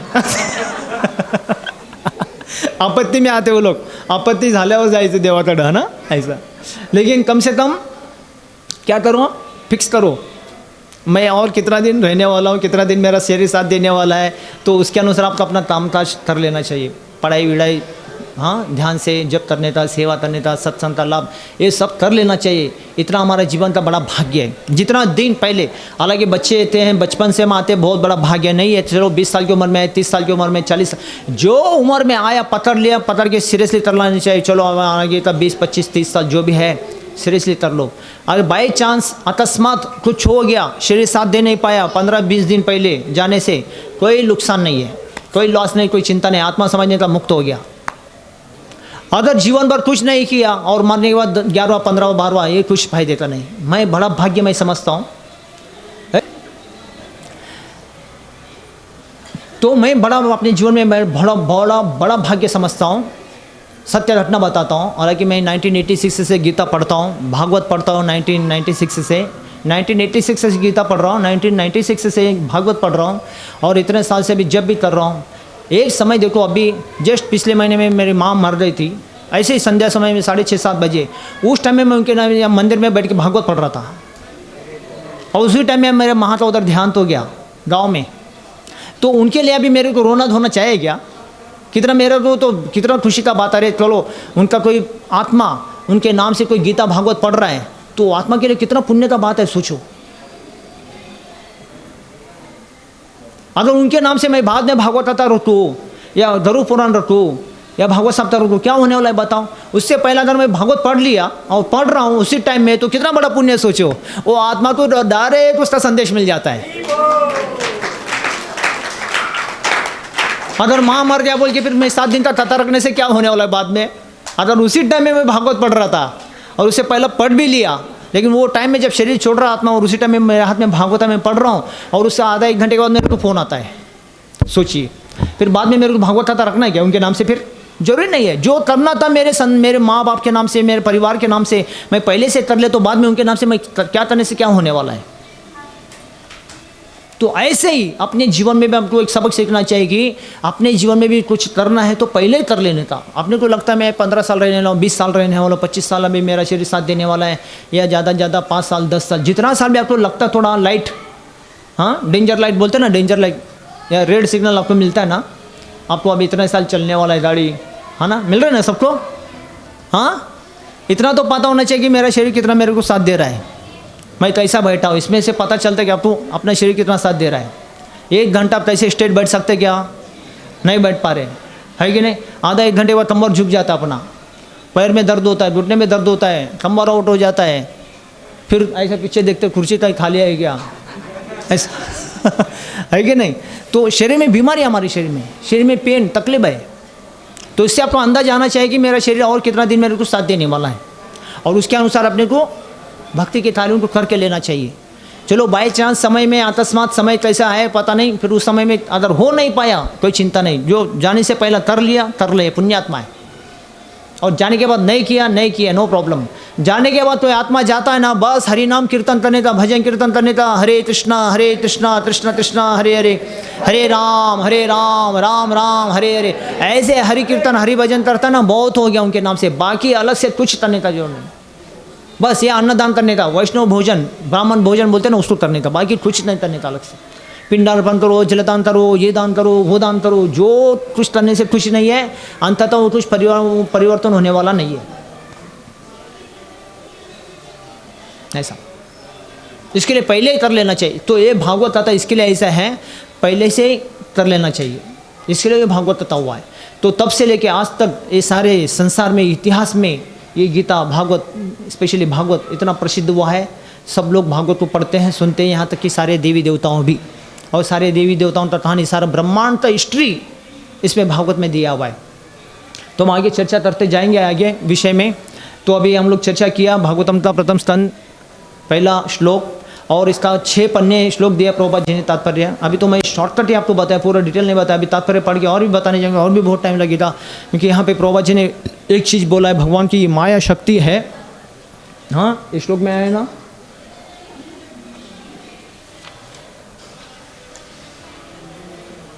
तेजोवारी यथा विनिमयो यत्र तिसर्गो मृषा। हाँ, ये भगवान की माया शक्ति इतना तेज है, इसको कोई संभाल नहीं सकते हैं। ऐसे भगवान की माया शक्ति को संभालने वाला कोई भी नहीं है। केवल भगवान के शरण में जाने से ही माया की शक्ति से वो व्यक्ति बच सकता है। ऐसे भगवान माया से बचा सकते हैं, क्योंकि भगवान क्या बोलते हैं, सत्यम परम धीमहि। वही एक सत्य व्यक्ति है, सभी जीवों को रक्षा कर सकते हैं और बचा सकते हैं, बाकी कोई भी नहीं है ऐसा। तो इसके लिए बहुत ज़रूरी है हमारे आध्यात्मिक जीवन में भी हमको आगे बढ़ने के लिए भगवान की शरण में जाके भगवान की भक्ति को करें, ताकि हम लोग अपने जीवन में माया के प्रभाव से हम लोग बच सकते हैं। तो माया माया माया माया का मतलब क्या होता है पता है क्या? क्या माया मतलब? हाँ, जो सत्य में नहीं है वो चीज़ के पीछे व्यक्ति दुखी सुखी और दुखी होते हैं ना, वो है माया। सर कोई माँ को देख के खुश हो जाता है, बाप को देख के दुखी हो जाता है, या बाप को देख के खुश होता है, माँ को देख के दुखी हो जाता है, या माता पिता बच्चों को देख के खुश हो जाते हैं तभी दुखी हो जाते हैं, बच्चे माता पिता को देख के खुश हो जाते हैं, तो माँ बाप बच्चों को देख के खुश हो जाते हैं, दुखी हो। ये संसार दुनिया में किसी को पैसा मिलता तो व्यक्ति खुश हो जाता है, किसी को नहीं मिलता तो दुखी हो जाता है। हाँ, ये सब दुनिया में हमारे आँखों के नज़रों में हम देखते सुनते सब क्या है? माया का शक्ति का प्रभाव है। कभी सुखी होते कभी दुखी होते, कभी सुखी होना कभी दुखी होना, ये सब माया का प्रभाव है। कुछ भी मिलने वाला नहीं है। हम कितना भी करो सब दूसरे के नाम से जाने वाला है, हमारे नाम से कुछ भी मिलने वाला नहीं है। हम सोचते मेरे को मिलेगा मिलेगा मिलेगा मिलेगा, क्या मिलेगा? लेकिन माया का लात मिलेगा, मिलना और कुछ नहीं है। क्या मिलेगा? माया का लात ही मिलता है सबको दिन रात, लेकिन बाकी कुछ नहीं मिलता है। माया संसार में सबको दुख देती है। कृष्ण को भूल के संसार में कोई जीव जीने का इच्छा करता है ना, उसको माया संसार में क्या देती है? दुख देती है, लात देती है, उसको बचा नहीं पाती हो। तो माया मतलब ये नहीं है पैसा है धन है, तो जो चीज़ आपको मिलने वाला नहीं है वो माया, उसके पीछे पड़ के टाइम बर्बाद करना वो माया।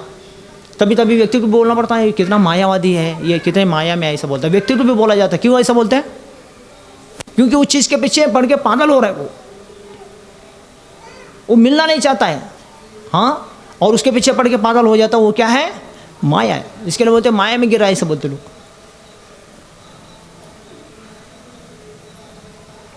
तो माया फंसाती है, ऐसा समझे ना। अगर बचना है तो एक ही काम है, क्या है? भगवान के शरण में जाना है। केवल बचना है तो भगवान के शरण में, फंसना है तो माया में। ऐसे इसलिए भगवान ने बोला है माँ में प्रपद्यन्ते माया में तम तरन्ति, मेरे शरण में जो आता है वो माया से तैर के जाएगा, नहीं तो मम माया दुरताया, मेरी माया शक्ति से पार होना मुश्किल है, ऐसे बोला गीता में भगवान। तो बहुत जरूरी है ऐसे भगवान के माया की शक्ति का प्रभाव से बचने के लिए भगवान की सेवा में, भगवान की शरण में जाके हम लोग अपने आप को अपने शरीर से, मन से, इंद्रियों से सेवा करें तो माया के प्रभाव से हम लोग बच जाएंगे। हरे कृष्णा कृष्ण कृष्णा हरे हरे, हरे राम राम राम हरे हरे। कृष्ण भगवान की, श्रीमद् भागवत पुराण की, आप सब की। श्री सच्चिदानंद प्रभु जी की, श्रील प्रभुपाद की, प्रेमानंदे।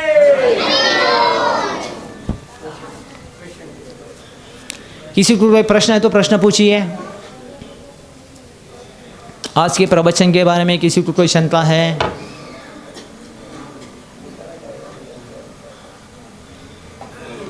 ठीक है, कोई नहीं प्रश्न। हाँ वो भक्ति करता तो उसका जो माया है उसका चले जाता है, तो इससे पहले कहीं पाप किया होगा या पुण्य किया होगा, जो भी किया होगा।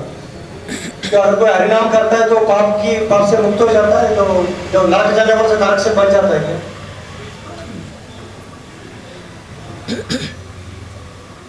आए समझ में क्या बोला? हम भक्ति करने से पाप से मुक्त होते क्या, और पहले जो पाप किया था वो नाम करने से, भक्ति करने से मिट जाता है क्या, है ना? हाँ देखिए, भक्ति एक चीज़ ऐसा है, बाकी आप कितना भी पूजा पाठ करो, यज्ञ करो, हवन करो, किसी पितरों का करो, देवताओं का करो, देवी देवताओं का किसी का भी करो, वो करना गलत नहीं, वो तो पुण्य कर रहे हैं, वो पुण्य का फल मिलेगा, लेकिन पाप नहीं घटेगा उससे। लोगों ने ऐसा सोचा है मैं पिंड अर्पण करूँगा, जलदान करूँगा, अन्नदान करूँगा, दीपदान करूँगा, कन्यादान करूँगा, ये दान करूँगा, वो दान करूँगा, यज्ञ करूँगा, हवन करूँगा, ये कुछ भी करो पुण्य कर रहे वो तो मिलेगा, और जो पाप किया पाप भी मिलेगा, लेकिन घटने वाला नहीं है, क्योंकि पुण्य फिक्स है, पाप भी फिक्स है, लेना भी फिक्स है। मैं बोला इसके लिए सब क्या हो गया, FD हो गया। आप भक्ति का कार्य छोड़ के जैसा भगवान से दर्शन करो, भगवान से प्रार्थना करो, आपको मुक्त कर देंगे, भगवान का नाम ले लो, आपको मुक्त कर देंगे पाप से। कितना भी जन्म का क्यों ना, ये जन्म का तो छोड़ दो, कितना भी जन्म का पाप पुण्य हो, भगवान आपको मुक्त कर सकते उसमें से। हाँ, क्योंकि भगवान कृष्ण एक अधिकारी है, उनके हाथ में वो है, वो कर सकते। बाकी किसी देवी देवताओं को किसी को अधिकार नहीं है, किसी के कर्मों में हाथ डाले, किसी के कर्मों को रुका दे, किसी के कर्मों के पापों को कम करो, किसी देवी देवताओं का हिम्मत नहीं है, वो कर नहीं सकते, उनको अधिकार ही नहीं है। वो केवल एक ही व्यक्ति है, वो कर सकते हैं भगवान।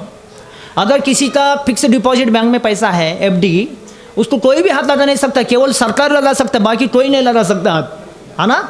ऐसे भगवान ही किसी के कर्मों को हाथ लगा सकते हैं, बाकी किसी को अधिकार नहीं है।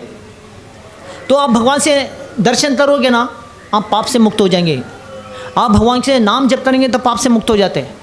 आप भगवान को बोले प्रभु मैं इतना दुखी हूँ, मेरे कौन जन्म का पाप है, इसको मुक्त करो, मुक्त कर देंगे भगवान, वो कर सकते हैं।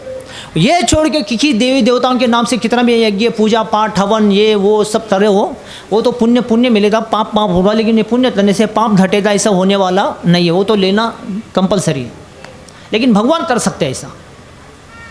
ऐसे नारद जी बोला भी है शास्त्र में, बोलिए वर्तमानस्तु यत् पापम यद् भूतं भविष्यति तत्सर्व विनश्यति गोविंद नाम कीर्तनात्।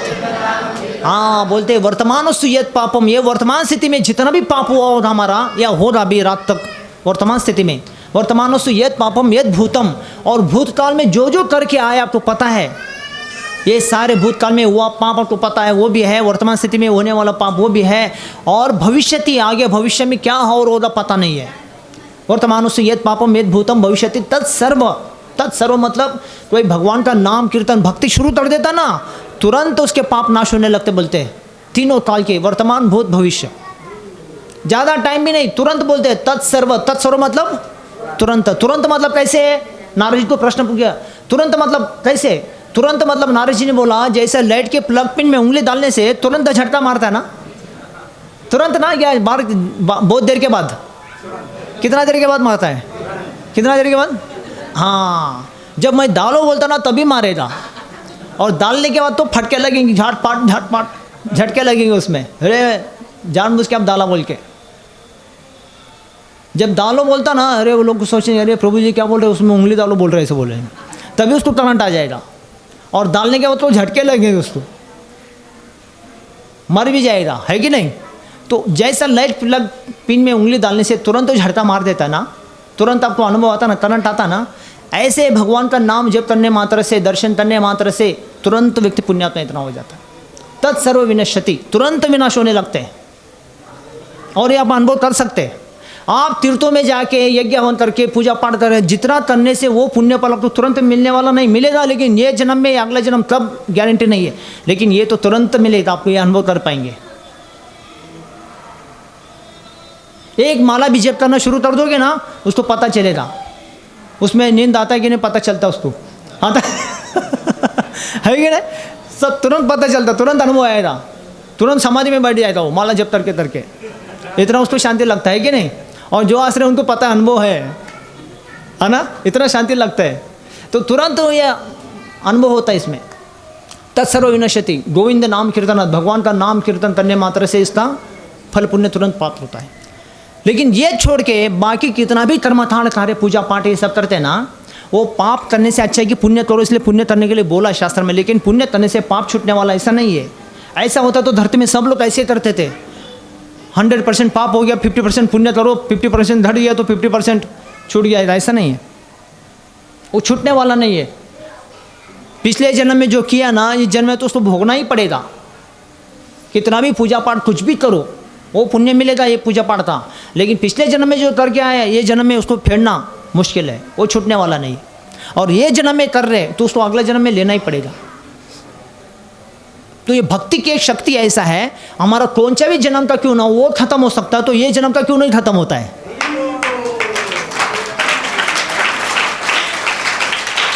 ना समझ में। भूतकाल का खत्म हो सकता है, तो भविष्य का वर्तमान का क्यों खत्म नहीं हो रहा। वो भक्ति में ऐसा शक्ति है, वो कर सकते हैं, वो भगवान के हाथ में है, इसलिए भगवान की शरण में जाना अपने को। भक्ति की शक्ति छोड़ के बाकी किसी शक्ति का उपयोग करो, वो शक्ति सब देवताओं में भी घट गया है। कली का प्रभाव है, कलयुग में इतना लोग पाप करते हैं, इतना घोर है ना, तो देवी देवताओं को भी तकलीफ झेल नहीं सकते देवता लोग भी। किसी भी तीर्थों में जाओ, किसी भी घाट में जाओ गंगा के, लेकिन होने वाला नहीं है, देवता भी तन्ना रहे कली के प्रभाव में। इसलिए देवता लोग भी ऐसे भक्तों के संग प्राप्ति करना चाहते हैं, भक्तों का संग लेना चाहते हैं, इससे देवताओं को भी शक्ति जागृत होता है, समझा ना। भक्तों की संगति कलयुग में बहुत जरूरी है। जितना साधु संत सत्संग, हमें कुंभ मेला बोलते हैं ना, कुंभ मेला का कहानी आपको आगे बताऊंगा। कुंभ मेला यही होता है, साधु संतों का मेला। तो कुंभ मेला ये क्यों होता है, गंगा माता में पवित्र, गंगा को पवित्र करने के लिए, गंगा में पवित्र होने के लिए साधु संत लोग नहीं जाते, गंगा को पवित्र करने के लिए साधु संतों का मेला ये कुंभ मेला, तभी गंगा भी पवित्र हो जाती है। इसलिए सारे तीर्थों में साधु संत लोग जाते हैं, वो तीर्थ भी पवित्र हो जाते हैं।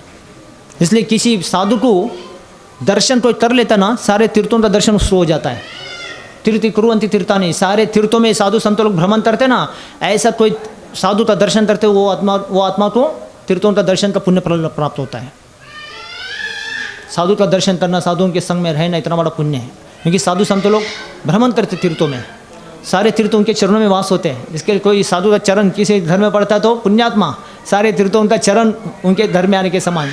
सुखदेव जी भागवत में बोला आगे, तीर्थी कुर्वंती तीर्था नहीं, जो तीर्थों में जाने से नहीं होता वो साधु संग में हो जाता है, ऐसा बोला। क्योंकि साधु सारे तीर्थों में जाके आते हैं, हम जाते नहीं तीर्थों में, लेकिन साधु जाके आता है, ऐसे साधु का दर्शन कर लेता है, उसका पुण्य हो जाता है वो।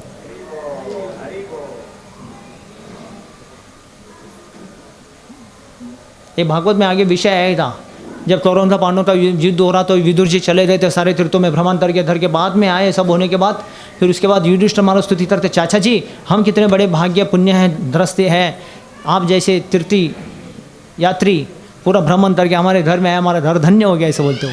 हम तीर्थों में जा नहीं पाए, लेकिन चाचा जी आप जाके आया, सारे तीर्थों में जाके किसी धर दृष्टि में कोई साधु आता तो उनका धर जीवन धन्य है, आपका दर्शन हम कर ले, हम सारे तीर्थों का दर्शन कर ले, ऐसा बोला। ये युधिष्ठिर महाराज ने भागवत में बोला है। आगे विषय आएगा हमारा, हम एक एक श्लोकों को चर्चा करने जाएंगे। आज तो प्रथम श्लोक लिया, इसके बाद का दूसरा या तीसरा श्लोक आएगा। एक एक श्लोक हम चर्चा करने जाएंगे। आप लोग आते रहिए, आप कथा सुनते रहिए और जितने उनको जान पहचान नहीं उनको भी बताते रहिए आप। हाँ, अभी धीरे धीरे सत्संग हो जाएगा, पूरा हॉल भी कम पड़ेगा। प्रभु जी बोला बहुत अच्छा जाता है, बहुत बड़ा जाता है। ये जाता कहाँ है, अच्छा है, कहाँ है, बड़ा है, छोटा है, ये भी कम पड़ेगा, ऊपर का भी कम पड़ेगा, तीसरा भी कम पड़ेगा। ऐसा करते करते वैकुंठ जाने तक भी कम पड़ेगा। ये भौतिक जगत में भगवान की भक्ति क्या है, इसलिए इसका वैकुंठ धाम नाम रहता है। ये नाम है लेकिन काम में इतना नहीं है इसका, काम तो बहुत बड़ा है धाम का। ये नाम से चला रहे हम लोग, वैकुंठ धाम छोटा सेंटर है ये तो कितना बड़ा सेंटर देखेंगे ना, पूरा ज़्यादा कम पड़ जाएगा, धीरे धीरे बढ़ जाएंगे। तो अभी हमारा कंटिन्यू हर शनिवार का सत्संग चालक कार्यक्रम चालू हो जाएगा। आप अपना परिवार, सगे संबंधी, रिश्तेदार जो भी है आजू बाजू सबको बताते रहिए और एक कथा का, भगवान का ये सत्संग का आनंद उठाते रहिए। और कोई किस तो प्रश्न है? हाँ बोलो राय को, माइक दो ना, अरे बोल।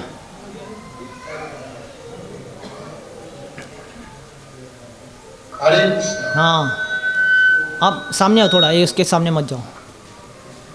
प्रभु जी, हम तो भौतिक जगत में रहते हैं और जो भी भक्त हम भक्ति करते हैं, तो भौतिक जगत के प्रकोप से बचे कैसे? क्योंकि सब अपना आपको खुद को कैसे बचाए? बहुत बाहर बहुत प्रॉब्लम होता है, बहुत सारे कठिनाई आता है, उससे कैसे बचे? आप जल्दी इधर फ्लैट बुकिंग करो, इधर आओ, इधर बच जाओ। ज़्यादा लंबा आपको मैं तभी से बोल रहा हूँ, उधर से छोड़ के इधर आ जाओ बोल के। आपको कौन भागने के लिए बोला? अभी धंधा हो गया, रिटायरमेंट हो गया, अभी क्या है, अभी परिवार में माता जी बच्चे तो है, खत्म हो गया, सेटल हो गया उधर। आपको कौन जाने के लिए बोला भौतिक जगत में प्रॉब्लम में? आपको बोला इधर आ जाओ, इधर फ्लैट खाली पड़ा है, इधर बुकिंग करो, नीचे ऊपर आप रहो, नीचे मंदिर है, सेवा करते रहो आप और माता जी, हो गया खत्म आपका भौतिक जगत का काम। जितना भी पैसा आपका है ना आपके नाम से वो मेरे को दे दो, आपके नाम से मंदिर खड़ा कर दूंगा इधर। बाकी आपको माता जी इधर फुल टाइम सेवा में लगा दूंगा, कोई चिंता नहीं। भौतिक जगत का सारा प्रॉब्लम सवाल, ज़्यादा लंबा भागने का ही नहीं। चुप इतना लंबा उधर भाग के जाता है, इधर भाग के आता है, फिर बोलते ऊपर से प्रॉब्लम कुछ भी नहीं है। भगवान की सेवा से मंदिर से जुड़े रहो, बहुत अच्छा होगा। ये भौतिक जगत पूरा झूठो दिखेगा आपको, कुछ नहीं है। नहीं तो हम ऐसे रहेंगे ना, सगे संबंधी परिवार में बहू बेटा, ये हाँ दामाद बीमाद, ये सब अपने को यूज़ करके लेंगे, यूज़ ऑन थ्रो करेंगे। वो सोचते हैं खाली बैठे इनको कुछ नहीं है, तो पोतों को संभालो, इनका कपड़ा धो दो। खुद के बच्चों का कपड़ा धोते धोते ज़िंदगी चला गया, बर्तन धोते धोते फिर वही करते रहना है मरने तक। इसलिए वो टाइम इधर मंदिर में, इधर सेवा में देंगे ना, फिर उनको भी लगे कि कहीं ना कहीं बिजी है। नहीं तो ये लेजी समझते, ये घर में बैठे, इनको भी इधर के एंजस्ट कर दो।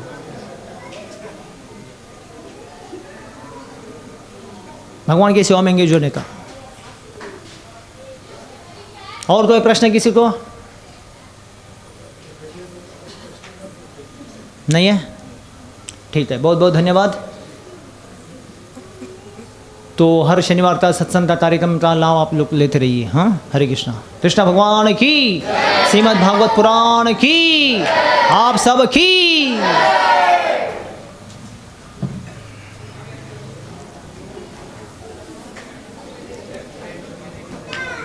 हरे कृष्णा। सब माता जी और प्रभु जी को मेरा दंडवत प्रणाम। कल हमने हरिनाम संकीर्तन निकाला था ये गली में, 2-3 गली में। तो हरिनाम संकीर्तन सुन के आज बहुत सारा भक्त यहाँ पर आया है, उसके लिए हम बार बार कोटि कोटि दंडवत प्रणाम करते हैं। और इसी तरह हर सैटरडे को यहाँ सत्संग का कार्यक्रम होगा। और मैं रिक्वेस्ट करता हूँ हमारे गुरु महाराज गुरु जी से, थोड़ा दिन तक हर हफ्ता हमारा गुरु जी आए, सब आप सबको जो भागवतम बताए, तो आप लोग भी कुछ प्रभाव, आपका दिल में भी कुछ प्रभाव होगा। तो ऐसा तो सारा भक्त बताते हैं, लेकिन हमारा गुरु जी बताए, ऐसा हमारा रिक्वेस्ट है। तो आप लोग भी हर सैटरडे को आइए, भागवतम में आइए, सत्संग सुन के, फिर उसके बाद प्रसाद होगा, आरती होगा, उसके बाद प्रसाद होगा सबके लिए।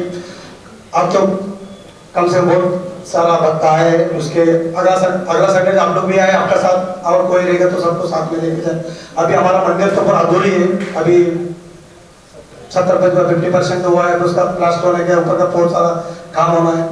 फिर भी हमने नीचे थोड़ा साफ करके, तो पूरा नहीं हुआ है, थोड़ा साफ करके हमने सत्संग का कार्यक्रम शुरू किया है।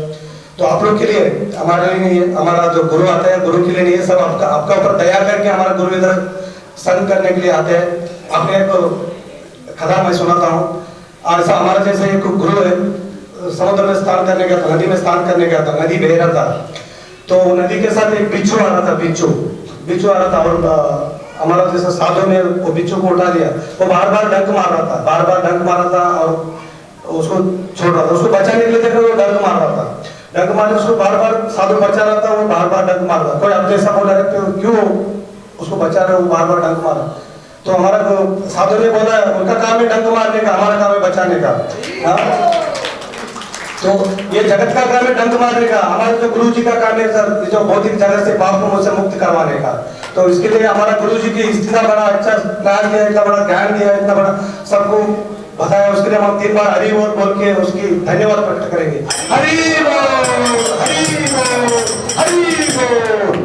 हरे कृष्णा। अभी आरती होगा, एक बाजू में माता जी, एक बाजू में प्रभु जी रहेंगे, तो अच्छा से गुरु गौर आरती होगा, उसके बाद प्रसाद होगा, सब उसके बाद आप लोग सब घर जा सकते हैं। हरे सुबह तक मंगल आरती। हरे कृष्णा।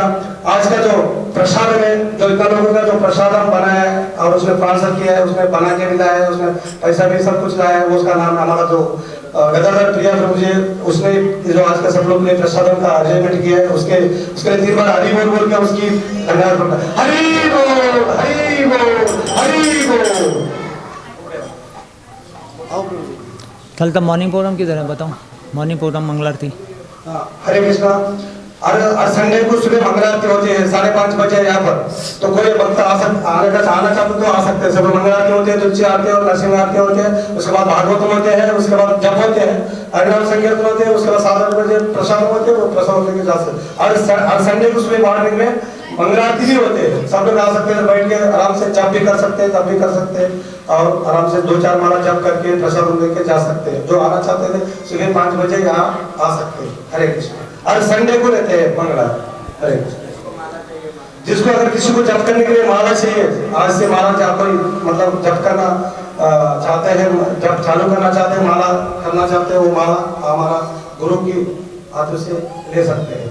हरे कृष्ण। हरे कृष्णा। तो यहाँ पे संडे को जैसे हम राधा कुंज विहार मंदिर में, इस्पान के बहुत सारे मंदिर में सुबह तक मंगल आरती करते हैं, रोज़ डेली करते हैं, लेकिन आप लोग इधर डेली नहीं कर सकते हैं, कम से कम संडे को सब कुछ छूटे रहता है।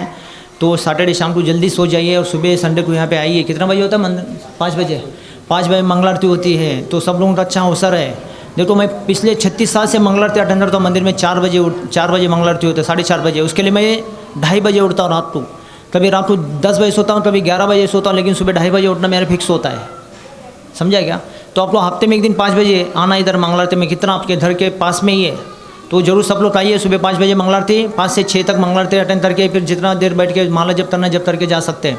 और शनिवार को यहाँ पे कार्यक्रम होता है, शुक्रवार को फूलों का सेवा भी होता है। जितने भी माता जी प्रभु जी सब लोग तन से मन से धन से योगदान दीजिए सेवा में। ये आप लोगों के सेवा के लिए बना है। घर में बैठेंगे माया का सेवा करेंगे, आपको कोई कीमत नहीं। घर में इतना भी बर्तन घिसो, झाड़ू मारो, पोछा मारो, गाड़ी चलाओ, दुकान चलाओ, कुछ नहीं है। हफ्ते में एक दिन आके यहाँ पे लोग सब लोग माता जी प्रभु जी कुकिंग में, फूलों की सेवा में, ये मंदिर की सजावट में सब लोग मदद करिए यहाँ पे आके सेवा में। तभी आप माया के संसार के सेवा से बचेंगे, नहीं तो आपको केवल यूज एंड थ्रो करेंगे बस। इसके लिए यहाँ पे सब सेवा देना है आप लोगों को, हाँ, और अपने जीवन को सफल बनाना है। हरे कृष्णा।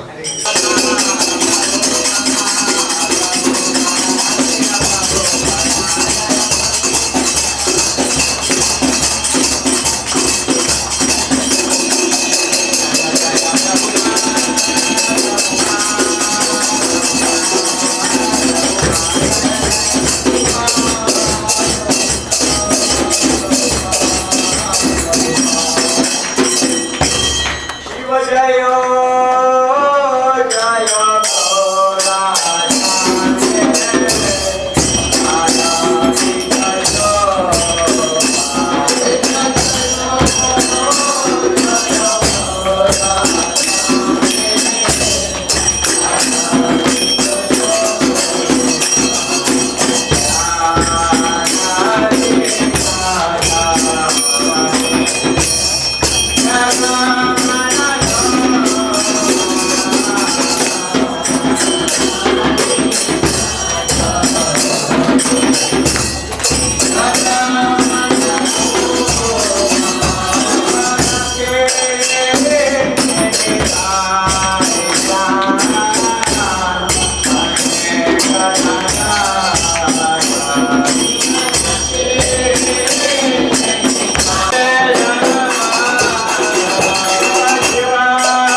महाप्रसादे गोविंदे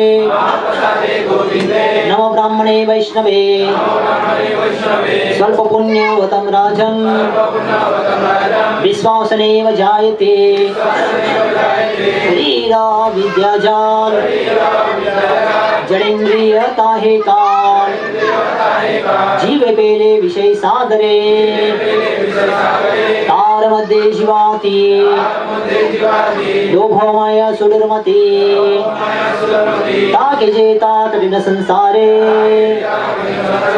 कृष्ण वरोदयो माय परिवारे जीवा जाय सप्रसादन दिलो भाई से अन्नमृत पाहो राधा कृष्ण गुणगाहो प्रेम डाको श्री चैतन्य निताय जय निमाय जय निताय जय श्री कृष्ण चैतन्य प्रभु नित्यानंदा